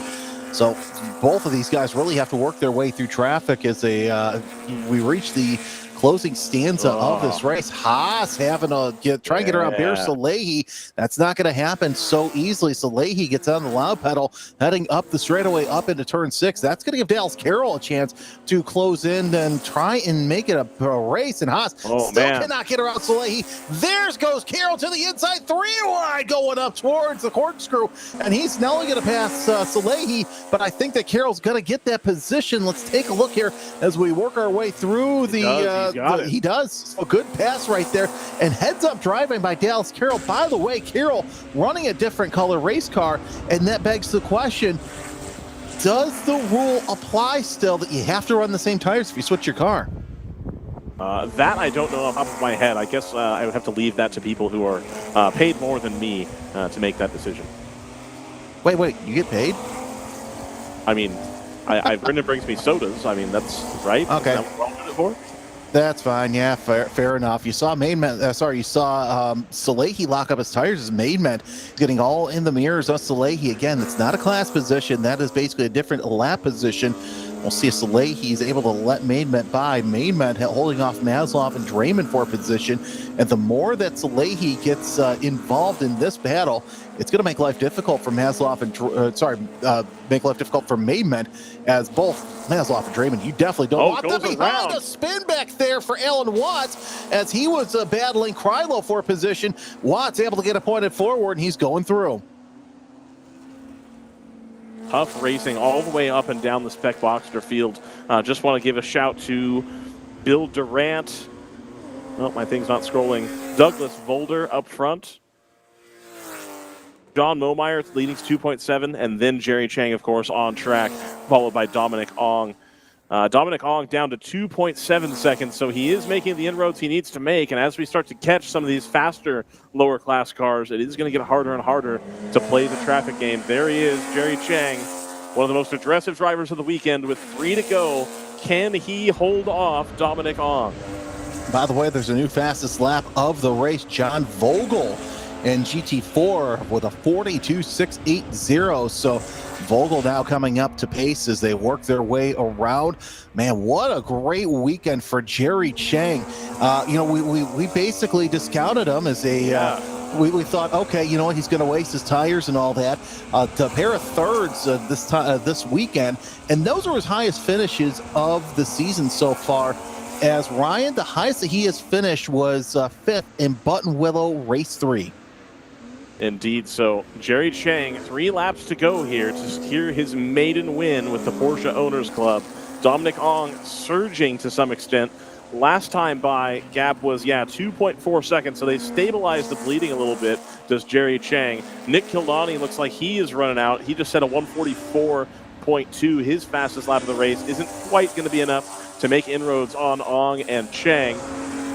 Got a little bit of a decent gap back to Dallas Carroll. Dallas Carroll a 44.3 last time by, so that seems like a pretty stable gap. As long as these top 3 don't make any mistakes, they're probably going to take home the positions they're sitting with. But Haas is lurking behind Dallas Carroll. Well, Chang's doing quite well for himself, as he said. That would be, if he does finish first, it would be his maiden win in wheel-to-wheel racing. Is the only wins that he has are at Button Willow in the time trials back in October, where he finished first both days in the Spec Boxster class. So Chang, I've got to say, he's taken to this wheel-to-wheel racing like a duck to water. You see that he's almost jumping off of the end of the corkscrew, and even Dominic Ong cannot even catch him. Yeah, Dominic Ong, who we presume to have a lot more tire under his car, just not making the inroads he needs to make. Now, if this race had gone on an additional 10 laps, would we see the difference? Perhaps. But that's not the length of the race, and it looks for now like Jerry Chang has played the cards the right way. Dominic Ong looking a lot closer than he has the last couple laps. Maybe Chang just starting to give up a little bit. 143.6 to 143.5. 1.4 second gap now between Chang and Ong. So Ong not giving up yet. Now down to 1.5 seconds up to the rear bumper of Chang. Ong ran a second faster last time by than Chang, so I'm wondering if Ong was saving the best for last as he muscles that car. And I don't know about you, Ryan, but it looks like that Ong is visibly closing in on Chang ever so slightly as that gap keeps getting smaller and smaller. Ilani sitting back there in third place as still the sands in the hourglass are falling for any kind of battle for position. Closest battle we have on the racetrack right now is actually between Draymond and Maslov, as Draymond gets around Maslov as they try and close in on Nigel Maidment. We'll see how close that your battle for the lead is as they work their way around. That's not going to help Chang as he dips the wheel off just a little bit coming off of turn 6. I think that does go to show that Chang just starting to lose the car underneath him a little bit, not able to keep that line as tight through turn 6, and that's going to start to cost you time as you you pick up back off the gas pedal to make sure you get the car turned and you don't end up out in the sand. Once you touch the sand out there on the outside, it has a tendency to suck your car all the way across into the wall. So you got to be really careful, but boy, does Dominic Ong look really close now. Oh, there's going to be lap traffic coming up as well. Oh, boy. Go. You hear that in the background? That's the Jaws theme music as they work their way down the front straightaway. Eyes on the starter. White flag out. 1.4 seconds last time by. Chang had a lead on Ong this time by. It's 1.0 seconds. So only a couple of tenths of a second as Chang kind of turned up the wick a little bit, but not enough. As Ong was 0.3 of a second faster, he closes in with a nice dive through the Andretti hairpin. There are 3 lap cars that Chang's going to have to deal with if he wants to secure victory.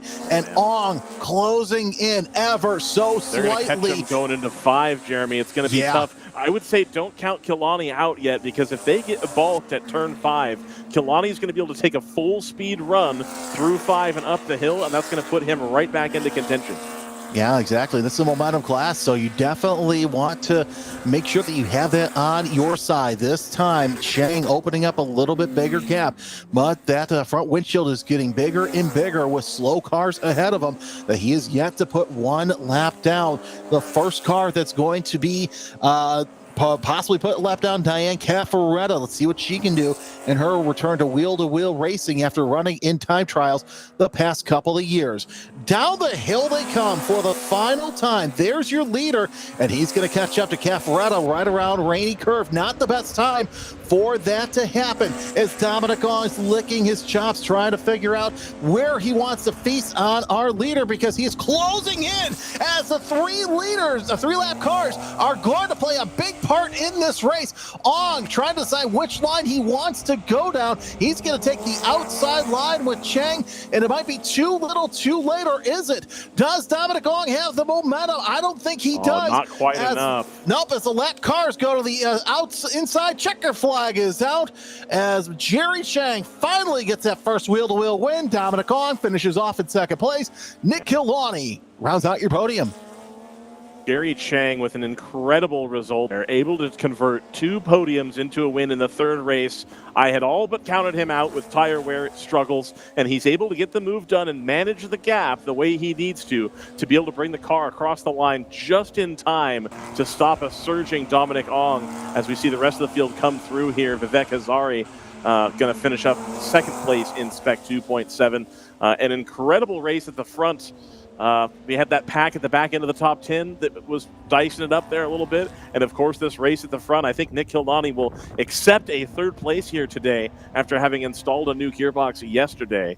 But Dominic Ong plays it patient the last 2 races and then just cannot quite get there. I think one more lap and he might have had a shot, but that's not the distance of the race. Couple of house cleaning items right here. Nigel Mayman holds off Klaus Drayman and Alex Maslow for 6th place. You also had Bill Durant, your winner in GT5. Doug Volder finishes the race as your career spec winner. John Vogel, you saw right there coming down the hill. He is your winner in GT4 as they work their way into the impound for the final time. This has been one of those races, we thought we were going to see a barn burner, and, obviously not every race can be a barn burner, but I still think we saw plenty of great racing action. Absolutely. Lots of great racing action. Boxster Spec's going to Boxster Spec. Am I right? Those cars closed up. They had been strung out a lot over the course of the first 2 races, which tends to happen at a track like WeatherTech Raceway Laguna Seca, but they were able to close those gaps down to each other. And we had a lot of great dicing at the beginning and middle of the race. And people, I think, played their cards and had to be happy with the decision they had made around lap 5 to 7, because that's where things tended to end up. And again, like we said, Dominic Ong just making the late push, not quite able to get there in time, I think was a little bit too patient with Nick Kilani in losing that little bit of time there mid-race as Kilani was in 2nd and Chang was starting to check out. With that in mind, we're going to step aside for a little bit as the drivers come out of the cars into impound. Talk with Luis, who, by the way, want to thank him for giving us all the great ground shots from either pit road or in the paddock this weekend, providing us with some great insight to what goes on behind the scenes of POC.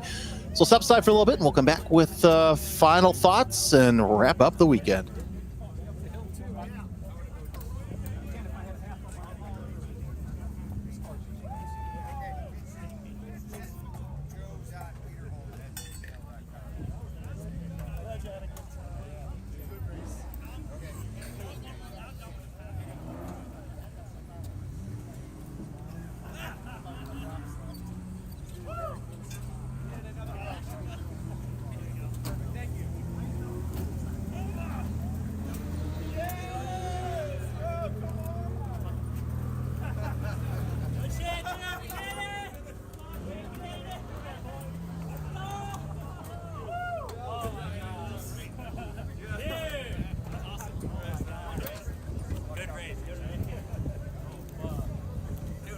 I had the lead and I had a bit of a gap.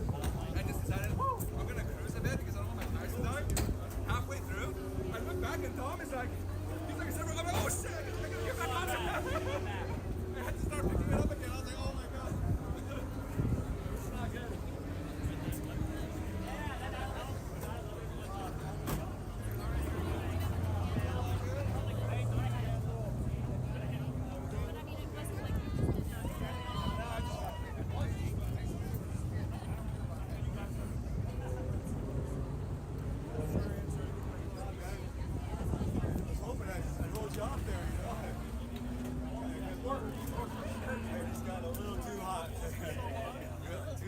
Too, man. It was still trailing, you know, and I yeah. When you just move on to throttle, or does it just rotate? Yeah.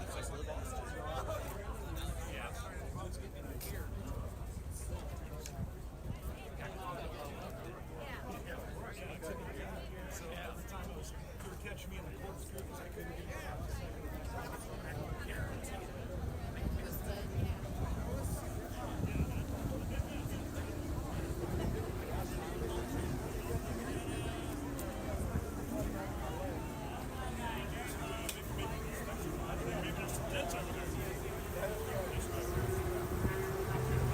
All good? Yeah, all good, yeah. Super. That was funny, dude. What'd you do to that car? The car?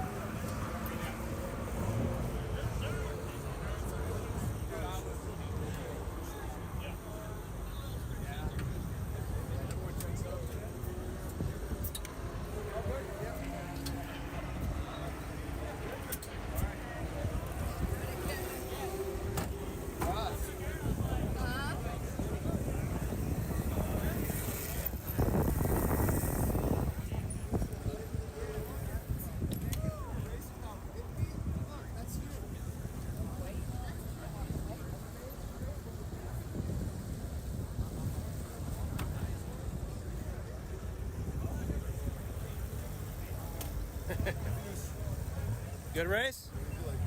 Great race. Amazing race. Nice.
Well, with that in mind, that does it for this weekend of Porsche Owners Club action. Ryan, we've got another weekend coming up, and it's coming up in about a month and a week. Willow Springs International Raceway plays host to the second race of the year at Lancaster, California. We're looking forward to it. And of course, we'll get to see if they've done any more changes, but Willow Springs always a series favorite, and really looking for some great racing action all throughout. All right, got to thank Jordan Worth in the background, making it sound oh so good. Lewis for doing the yeoman's work and getting all the great shots. And of course, want to thank Brendan Gasmerick for joining us for the PCA sessions. Ryan, let's do it again in a couple weeks. Absolutely. Looking forward to it, Jeremy. Thanks for joining us, everybody. Have a great rest of your Sunday afternoon.